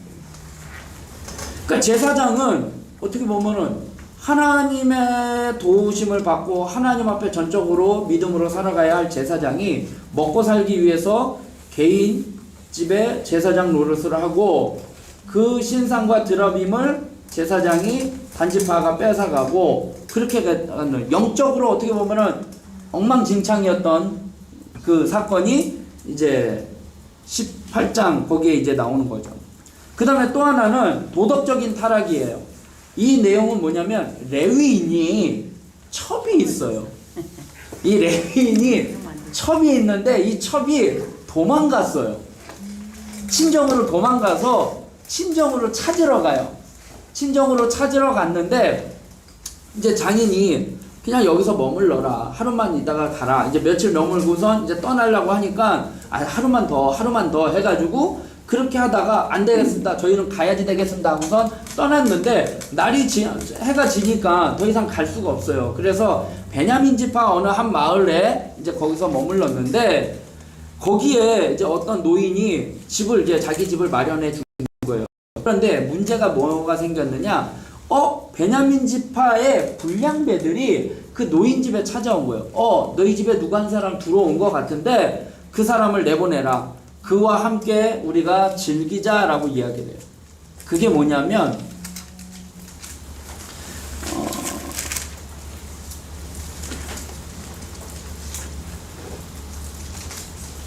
22절이에요. 19장 22절에 볼게요.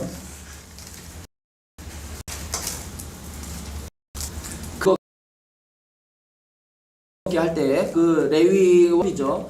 그들이 마음을 즐겁게 할 때 그 성읍의 불량배들이 그 집을 에워싸고 문을 두들기며 집 주인 노인에게 말하여 이르되 내 집에 들어온 사람을 끌어내라. 우리가 그와 관계하리라 라고 이야기해요. 이거는 동성연애를 이야기를 하는 거예요.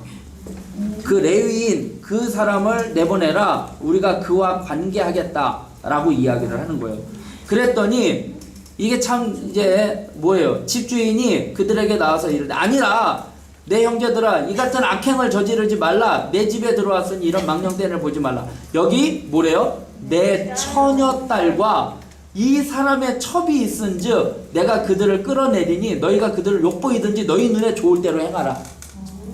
이게 말이 돼요?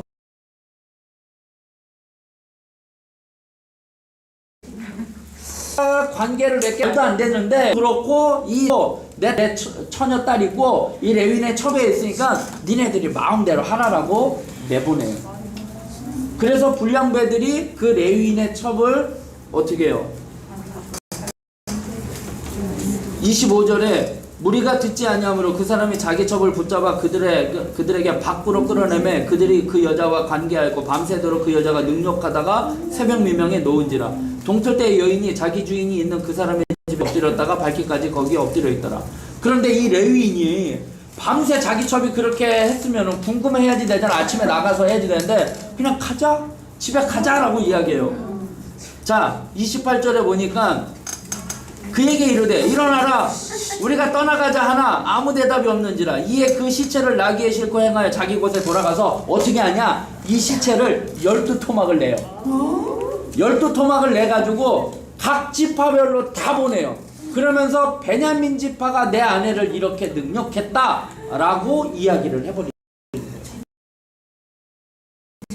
네. 없는 일이다라고 해가지고 모든 지파들이 모여가지고 이 베냐민 지파를 말살 정책을 하는 거예요. 그런데 싸우다 보니까 남자들을 다 죽이다 보니까 어떻게 되느냐, 이스라엘의 12지파 가운데 한 지파가 어떻게 되는 거예요? 없어질 판이 생긴 거예요.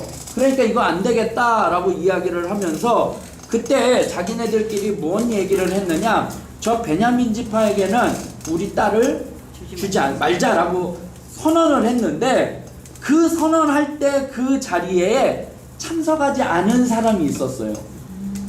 그 사람이 누구냐면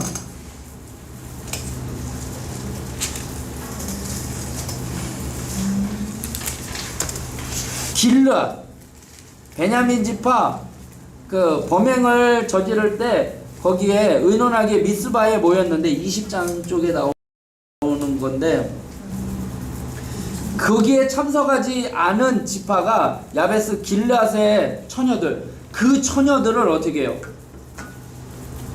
베냐민 지파 남자 600명에게 줘요. 야베스의 길르앗의 처녀들. 그리고 그래도 모자라니까 어떻게 하느냐, 실로에 가가지고 여자들 그 잔치할 때 여자들을 보쌈해 가라. 그러면 우리가 준 게 아니고 너희들이 뺏어간 거니까 우리는 책임이 없다. 왜냐면은 내 딸을 너희 그 베냐민 지파에게 주면 하나님 앞에 벌을 받겠다라고 맹세를 했기 때문에 주면은, 공식적으로 주면은 안 되는 거잖아요. 선언을 했기 때문에. 그러니까 너희들이 그냥 알아서 보쌈해 가. 그거는 이제 눈 가리고 아웅하는 거죠. 그렇게 해가지고 베냐민 지파가 유지되게 되는 사건이 나오게 되는 거예요. 이게 사사시대의 두 가지 타락의 사건, 영적인 타락과 도덕적인 타락의 내용이 나오는 거예요.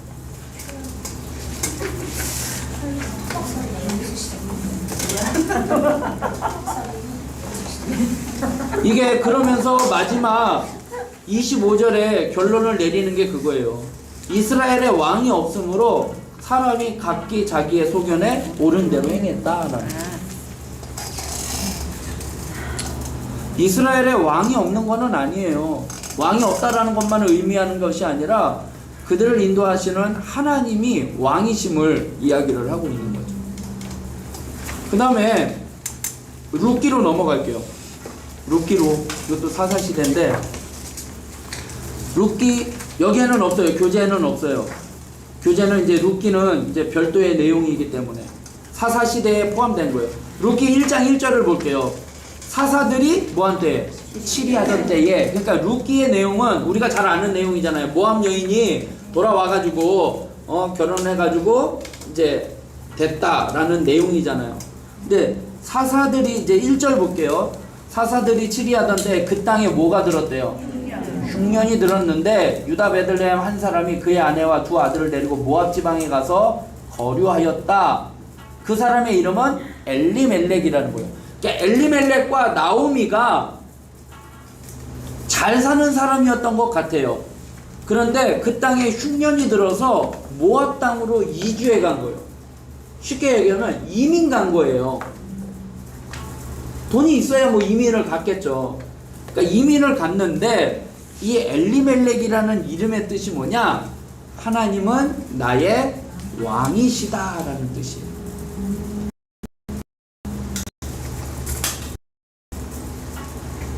그러면 사사시대를 뭐라고요? 이스라엘에 뭐가 없으므로? 왕이 없으므로 각자 자기로 행했던 시대가 사사시대예요. 룻기서 1장에도 보면 사사들이 치리하던 때에 라는 왕이 없어서 자기의 소견에 옳은 대로 살았던 그 시대에 엘리멜렉이라는 사람은 하나님은 나의 왕이시다라고 했던 그 사람이 하나님을 물어보지 않냐고 어디로 가는 거예요? 흉년이 들었다고 모압으로 갔다라는 거예요. 이게 말은 하나님은 나의 왕이시다라고 하는 이름을 가졌지만 뭐예요? 하나님이 왕이 아닌 거잖아요. 자기의 소견에 옳은 대로 행한 거잖아요. 그래서 거기에 가서 살다가 이제 죽게 되는 거죠. 이게 딱 이랬으니까 이랬다. 하나님 앞에 벌했으니까 하나님의 말씀을 안 지켰으니까 하나님 앞에 벌 받았다. 이렇게 결론 지어서는 안 되는 거예요, 우리는. 이해가 되시죠? 그 말이 맞기도 하지만 다 맞는 건 아니에요. 그러니까 우리가 쉽게 에이 하나님 앞에 제대로 안 했으니까 하나님 앞에 벌 받지, 그렇게 우리가 말할 수 있는 문제는 아니에요. 그건 하나님의 뜻에 달려 있는 거예요. 우리가 판단할 문제가 아니라는 거예요. 그렇게 해서 진짜 하나님의 징계를 받는 경우도 있지만 그거를 우리가 생각해서 초파 엘리멜렉 그 다음에 기련과 또 말론 두 아들도 다 가가지고 거기서 죽었지 않느냐. 흉년이 있을 때 아브라함도 이렇게 내려가가지고 그렇게 했었던 것처럼 하나님의 뜻대로 살지 않냐고, 하나님의 약속의 땅에 거하지 않냐고 모압 땅으로 이스라엘의 총회에 들어오지 못하는 그 모압 그 민족에게 가가지고 자기 먹고 살려고 그렇게 갔다 하나님의 뜻을 떠났다. 그래서 하나님이 징계하셨다. 그렇게 이야기할 수는 없는 문제예요. 근데 그렇게 될 수도 있는 거예요. 그러니까 그렇게 생각은 할 수는 있어도 우리가 그것에 대해서 말로는 얘기해서는 안 되는 거예요. 그러니까 우리가 신앙생활 하다가 보면 병원에 뭐 질병으로 또 병원에 입원하시고 보면 우리가 쉽게 생각하기에 죄를 지었으니까 하나님이 벌하셨겠지, 이렇게 이야기해서는 절대 안 되는 거예요. 그 사람에게 상처가 되는 거예요.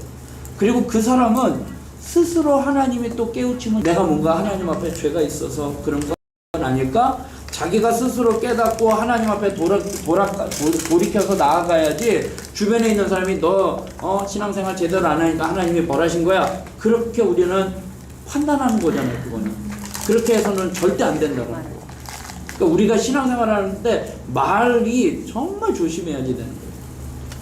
신방 가면은 그 환자를 이해해주고 그 환자를 도와준다라는 말에 뭐 예를 들어서 암 환자인데 그 암 힘들지, 내 주변에 아는 사람은 암으로 며칠 고생하다가 죽었어, 그렇게 얘기를 하는 거야. 그런데 당신은 초기에 발견됐으니까 좋아, 이렇게 얘기를 하는 게 그분이 악의가 있어서 얘기하는 거는 아니잖아요. 이 사람은 늦게 발견돼서 죽었지만 당신은 초기에 발견됐으니까 살아날 수 있어, 얘기는 하지만 환자의 입장에서는 그건 큰 상처거든요. 그러니까 우리가 생각 없이 이야기할 때가 있는 거예요. 그래서 죄로 인해서 하나님이 심판을 하시는 거는 맞지만 꼭 다 그런 거는 아니라는 거죠. 그럼 하나님은 정말 자기 마음대로 안 한다고 그냥 벌하시는 분이냐? 아니, 그런 분 아니시잖아요. 그럼 우리 하나도 남았어요. 그럼 하나님은 진짜 나쁜 분이에요, 그러면. 사사기에 지금 이 사이클도 돌아가는 게 이스라엘 백성들이 계속 범죄하고 뉘우치고 범죄하고 뉘우치고 하면지만 이게 하나님은 그때마다 또 사사를 통해서 구원해 주시잖아요. 그런 것처럼 이 룻기가 그렇게 되는 거예요. 사사들이 치리하던 때에 흉년이 들어서 하나님은 나의 왕이시다라고 이야기했던 그 사람이 떠나갔다라는 거예요. 자기 소견에 옳은 대로 행했다라는 거예요. 그리고 거기 가서 두 며느리를 얻었는데 오르반은 돌아가고 룻은 어머니를 쫓아가죠. 어머니의 하나님이 나의 하나님이고 뭐 그러면서 쫓아오게 됩니다. 그러면서 2장에 보면 이제 나오미가 이제 룻이 어머니하고 먹고 살기 위해서 이제 이삭을 주우러 가잖아요. 그런데 이제 하나님이 보아스의 밭으로 인도를 해줘요. 근데 그 하나님의 섭리를 그렇게 표현을 하고 있어요. 3절, 2장 3절에 보면 룻이 가서 베는 자를 따라 밭에서 이삭을 줍는데 우연히 엘리멜렉의 친족 보아스에게 속한 밭에 이르렀더라. 마침 보아스가 베들레헴에서부터 왔다라고 나와요. 우연히, 마침. 이거는 우리가 보통 우연이라는 표현을 쓰는데 그건 다 하나님의 섭리예요. 그때 마침 하나님이 또 보아스를 보내주셨다는 거죠. 그리고 보아스가 참 인격적이에요. 8절에 보면 보아스가 룻에게 이르되 내 딸아 들으라. 이삭을 주우러 다른 밭으로 가지 말며 여기서 떠나지 말고 나의 소녀들과 함께 있으라. 이거 왜냐? 안전을 보호해 주는 거예요. 그리고 9절에 보면 그들이 베는 밭을 보고 그들을 따르라. 내가 그 소년들에게 명령하여 너를 뭐하지 말라? 건드리지 말라. 보호해 주는 거예요. 자기 밭의 소년들에게도 저 모압 여인 룻 건드리지 마, 농락하지 마 라고 하는 거고, 다른 밭으로 갔으면은 그 보호를 못 받는 거잖아요. 그러니까 다른 밭으로 가지 말고 이 밭에 있어. 그리고 이 밭에 있는 소년들에게 건드리지 마 라고 보호해 주는 거예요. 하나님이 그렇게 보아스를 만나게 해주시는 거예요. 그리고 난 다음에 이제 뭐 이렇게 해가지고 결혼을 하게 되는 거죠. 그런데 어머니가 농사 이제 뭐 수확하는 잔치 때 발밑에 가가지고 자고 있다가 그 사람이 하는 대로 행하라 라고 이야기를 하는데, 그때 이제 보아스가 이야기를 해요. 기업 물을 자. 기업 물을 자에 지난번에 얘기했죠. 유다가 다말하고 유다가 며느리하고 자식을 낳게 된 이유가 아들이 셋이 있었는데 첫째 아들이 다말하고 결혼을 했는데 아들이 죽고, 그래서 둘째 아들이 형수하고 같이 대를 이어야지 되는데 둘째가 땅에 사정을 해가지고 안 되고 그래서 죽이고, 셋째는 어려서, 그런 것처럼 기업을 이어야지 되는 거거든요. 그러니까 지금 룻이죠. 네. 룻은 자기 남편이 죽었으니까 그 대를 이어야지 되는데, 보아스 가장 가까운 친척인데 보아스가 가장 친척인데 보아스가 뭐라고 얘기하느냐? 나보다 더 가까운 친척이 있다라는 거예요. 그 사람이 먼저 선택권이 그 사람에게 주어졌다라는 거예요. 그래서 4장 1절에 보면 보아스가 성문으로 올라가서 거기 앉아 있더니 마침 보아스가 말하던 기업 물을 자가 지나가는지라. 자기보다 먼저 기업 물을 자가 있죠. 보아스가 그에게 이르되 뭐라고 얘기해요? 아무개요 라고 이야기해요. 기업 물을 1순위예요. 이 지금 룻을 통해서 그의 자손이 누가 나오죠? 다윗이 나와요. 다윗의 증조 할머니예요. 그러면 그 다윗을 통해서 예수님이 나오는 거잖아요. 그 축복을 받을 수 있는 기업물을 1순위가 나오는데 그 사람의 이름이 뭐래요? 아무개요. 이 자기의 복을 차는 거예요. 자기에게 그 복이, 왜냐? 그 여인과 결혼을 하게 되면 그 집안에 있는 모든 재산이 내 것으로 될 수도 있는데, 자손을 낳으면 그 자손에게 그 재산이나 모든 거를 다 줘야지 되는 거예요. 그러니까 내게 아무것도 없는 거예요. 그러니까 손해가 될 것 같으니까 난 안 물르겠다 라고 이야기를 하는 거예요. 그래서 이제 보아스가 되는 거죠. 그래서 보아스가 대를 이어내는 거죠.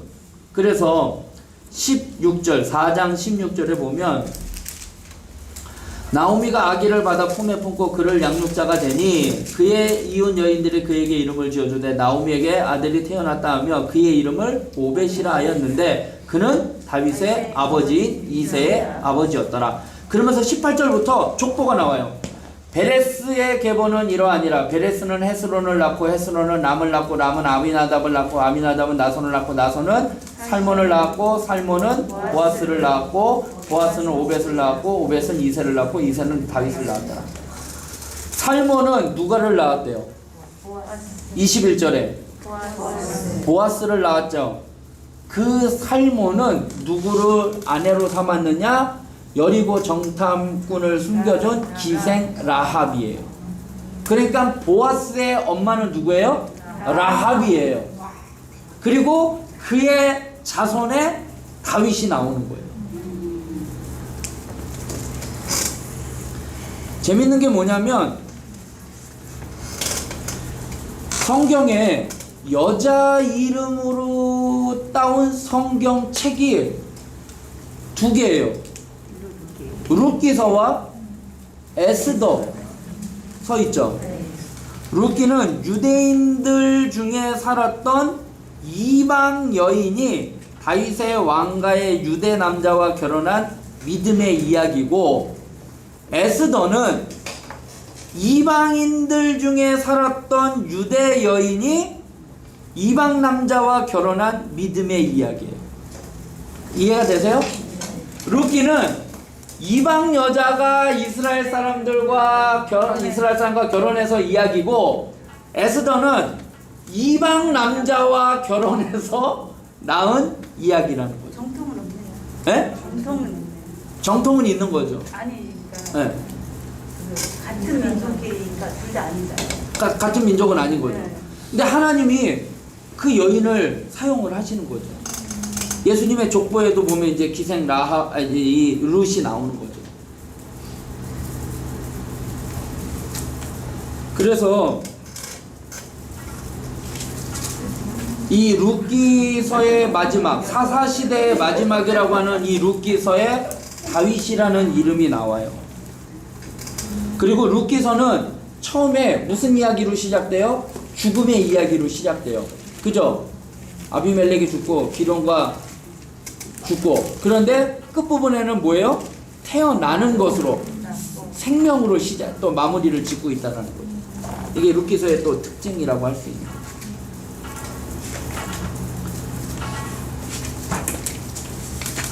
자, 그러면 정리를 한번 해보겠습니다. 자, 46조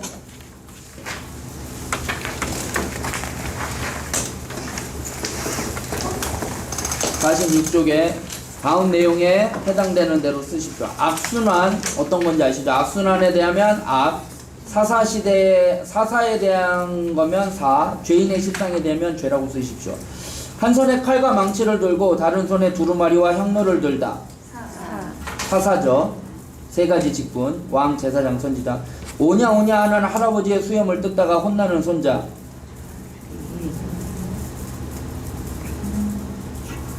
악순환이죠. 예. 오냐 오냐 해가지고 또 봐줬는데 또 죄를 짓고 또 이렇게 하는 거예요. 예?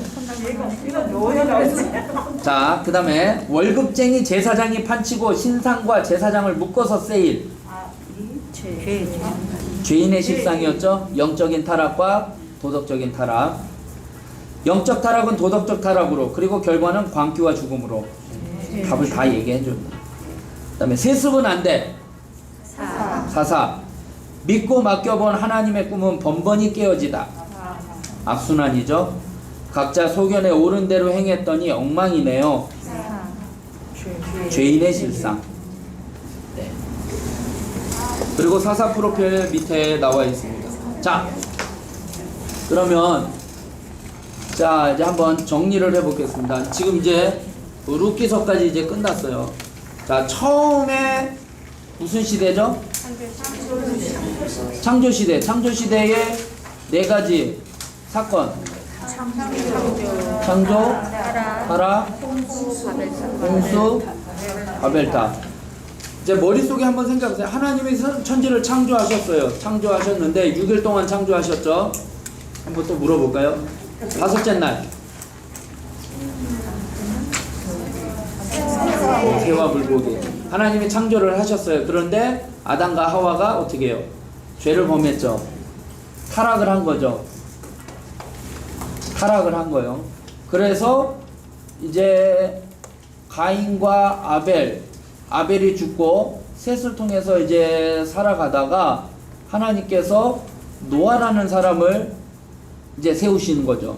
모든 인간들이 죄를 범했기 때문에 다 쓸어버리시려고. 근데 노아를 선택을 하시는 거잖아요. 그래서 홍수 사건이 나오고, 그래서 노아를 통해서 하나님이 또 믿음으로 이게 나아가려고 했는데 어떻게 해요? 바벨탑 사건으로 인해서 민족을 흩어져 버리시는 거죠. 다시는 심판하지 않겠다고 약속하셨으니까. 그래서 하나님이 바벨탑 현장 가운데 누구를 선택하셔요? 족장 아브라함을 선택하잖아요. 머릿속에. 그래서 아브라함을 선택하고, 아브라함이 누구에게? 이삭에게. 이삭은 야곱에게, 야곱은 요셉에게 신앙을 물려주는 거죠. 신앙을 물려주면서 요셉 때에는 출애굽이라는 곳, 애굽이라는 곳에 들어가서 애굽이라는 인큐베이터 속에서 민족을 형성을 하게 되는 거죠. 그래서 거기서 이제 하나님이 어떻게 해요? 출애굽 시키는 거죠. 여기에 4가지 주요 사건. 첫 번째가 뭐죠? 출애굽이죠. 애굽에서 이제 꺼내내는 거잖아요. 민족이 이제 어느 정도 형성이 됐으니까 출애굽을 시켜요. 10가지 재앙이죠. 피계 입학, 또 우매 암장, 10가지 재앙. 그거에서 출애굽을 시켜서 어디로 가죠? 신간 재훈련을 하는 거죠. 그리고 모세가 죽은 다음에 여호수아가 지도자가 되어서 가나안 땅을 이제 정복을 하게 되죠. 그래서 제일 먼저 만나는 사건이 뭔 사건이에요? 여리고를 점령을 하죠. 믿음으로 점령을 했죠. 그런데 교만해서 또 어떻게 돼요?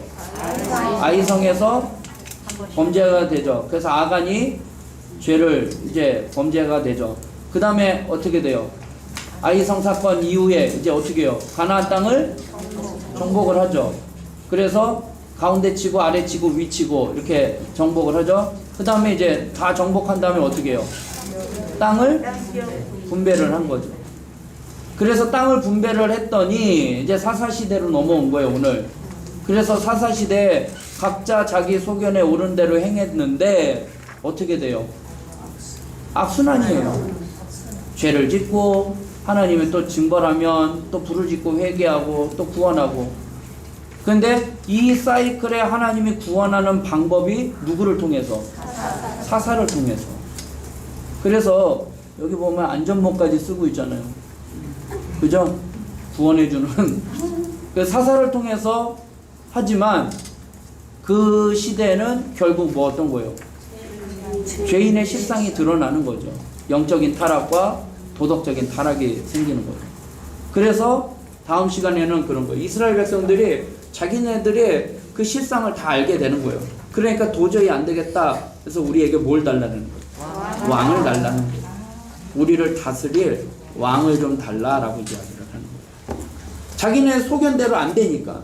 소견대로 하나님은 소견대로 살려고 하는 건데 그렇게 안 되는 거죠. 하나님이 에덴 동산에서 아담과 하와에게 주셨던 자유의지가 있잖아요. 선악과를 만든 이유가 우리를 로봇으로 만드는 게 아니었다고 했잖아요. 자유의지를 줬는데 그 자유의지를 남용한 거잖아요. 선악과를 따먹은. 사사시대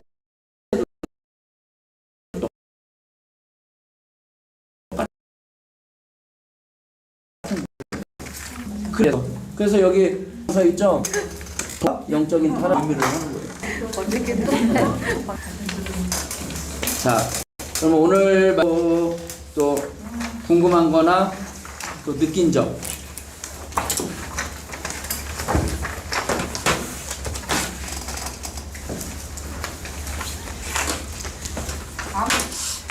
아무개가 되죠. 아무개가 되는 거예요. 네. 또 하나 있어요. 그 저기 뭐야 부자 나사로 있잖아요. 거지는 나사로인데 부자는 이름이 없어요. 네. 그러니까 하나님 앞에 이름 불린다라는 게 내 이름을 아신다는 게 그게 얼마나 삭개오야 내려와라 딱 그 이름을 불러주신 거죠. 아까 그 시스라 왕을 그 반자들에다가 협박을 드린 그 야일이요. 네. 야일.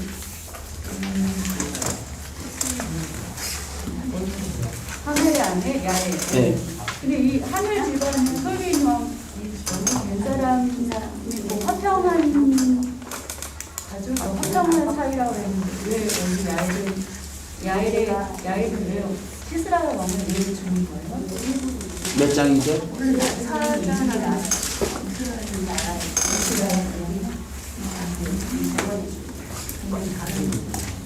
22절에 죽인 것은 합성한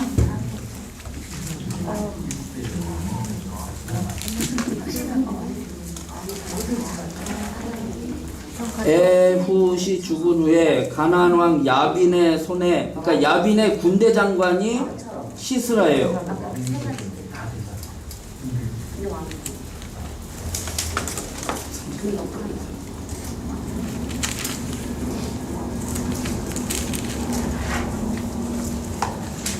아니 직원사님은 17절에 이게 화평했는데 왜 주인이 없고 4장 17절에 17절에 화평이 있습니다. 야빈과 겐사람 하벨의 집 사이에는 화평이 있습니다. 네. 했는데 왜 주인이 없어요? 이게 저게 위장, 제가 한번 다시 볼게요. 한번.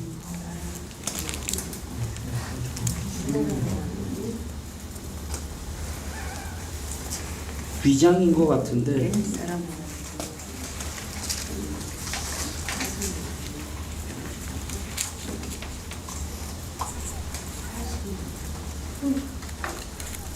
화평이 있었다라는 게, 그래서 이제 화평이 있어서 그를 믿고 거기에 들어가서 자서 거기서 이제 말뚝을 박아 죽인 건데, 근데 어떻게 화평이 이루어졌냐 그거죠. 이제. 야빈하고 형이 헤벨이 척하신 한 건지 거기 살면서 자, 그거는 찾아서 알려드리겠습니다. 시스라. 궁금해서요. 왜 네. 아내는 한 야엘만 이렇게 하솔하고 겐 사이는 알아봐야 되겠네. 그것도 하나님의 그냥 네. 또 궁금한 거나 느낀 점.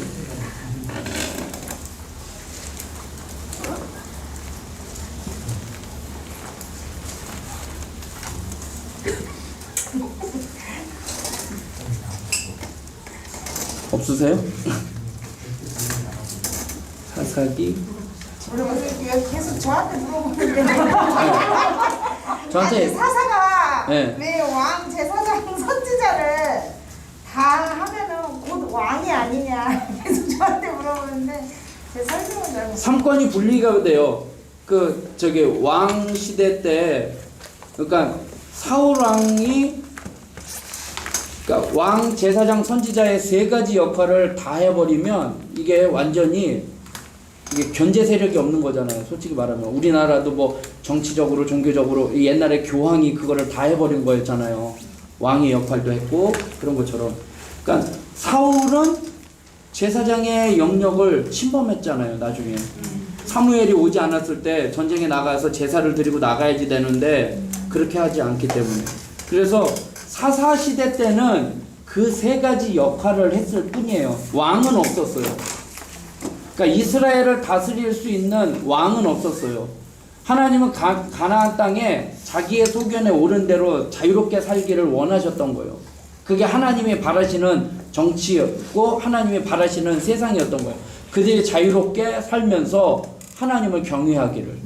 그런데 그게 안 되니까 이스라엘이 죄를 범하게 되고, 그러니까 이제 사사라는 사람을 통해서 이제 그 민족을 이끌어가는 그 문제를 그 당시에 그 문제만 해결해 줄 수 있는, 그러니까 영원한, 그러니까 사사는 세습이 안 되는 거죠. 그리고 사사는 세습이 안 되니까 아까 기드온이 내가 사사가 됐는데 당신과 당신의 아들들이 사사가 되어 달라라고 했는데 그건 안 된다라고 이야기하는 것처럼 사사는 하나님이 그때만 쓰기 위해서 임시적으로 쓰신 일꾼이었던 거예요. 근데 역할이 세 가지 역할을 했다라는 거죠.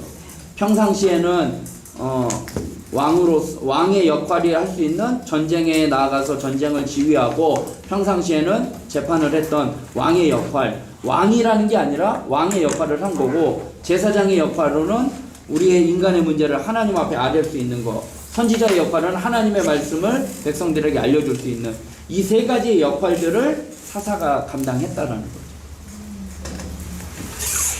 어떤 직책이 있었던 거는 아니고.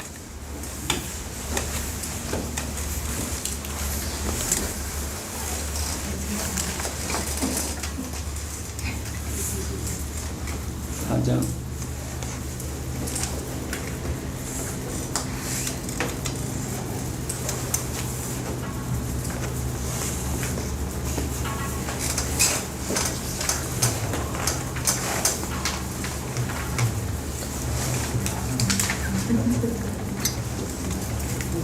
여기 보면 제가 이제 여기 주석을 볼게요. 시스라가 야엘의 장막의 이름가닥의 이유나 원인을 나타내는 근데 하소랑 야빈과 겐 사람 헤벨 사이에 화평이 있었기 때문이었다. 그거는 단순히 전쟁이 없다는 상황을 말하는 것이 아니라 적극적인 우호 관계를 나타내는 말이다. 아마도 헤벨은 힘이 없고 학대받은 이스라엘 백성들과 우호적으로 지내는 것보다는 하솔 왕 야빈과 가깝게 지내는 것이 유익하다고 생각하고 그와 의도적으로 교류를 나누었을 것이다. 네. 그런 관계였는데 나중에 이제 드보라를 통해서 이제 해가지고 이제 죽이게 되는 역할을 한 거죠.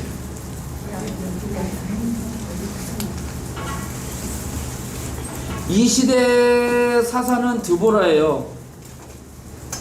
드보라인데 드보라가 시스라와의 관계 가운데, 시스라는 이제 이스라엘 백성들을 괴롭히는 왕이었는데 그 사람을 죽였던 사람은 그 여자였다라는 거예요. 드보라가 아니라 사사였던 사람이 아니라 그 헤벨의 그러니까 친분이 있었으니까 믿고 그 집에 들어가서 잔 거죠. 그런데 이제 그 여인이 죽이게 된 거죠.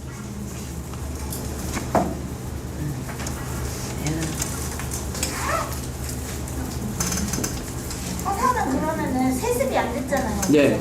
그러면은 하나님이 알려줬어요. 사사요? 네. 네가 아까 하나님이 그와 함께 하셨다라고 이야기를 하셔요.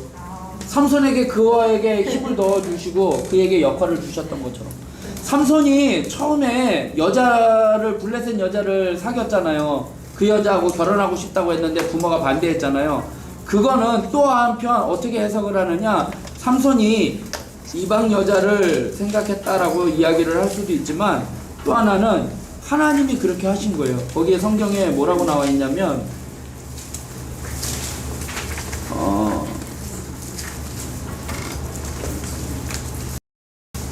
14장을 한번 볼게요.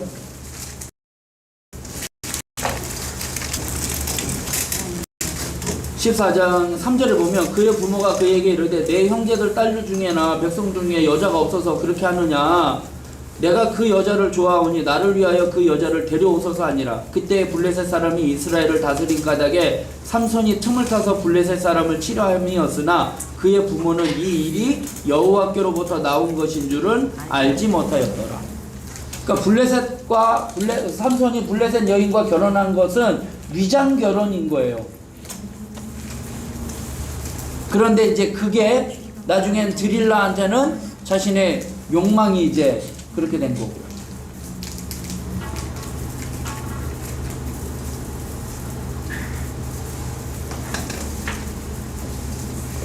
또 다른 거.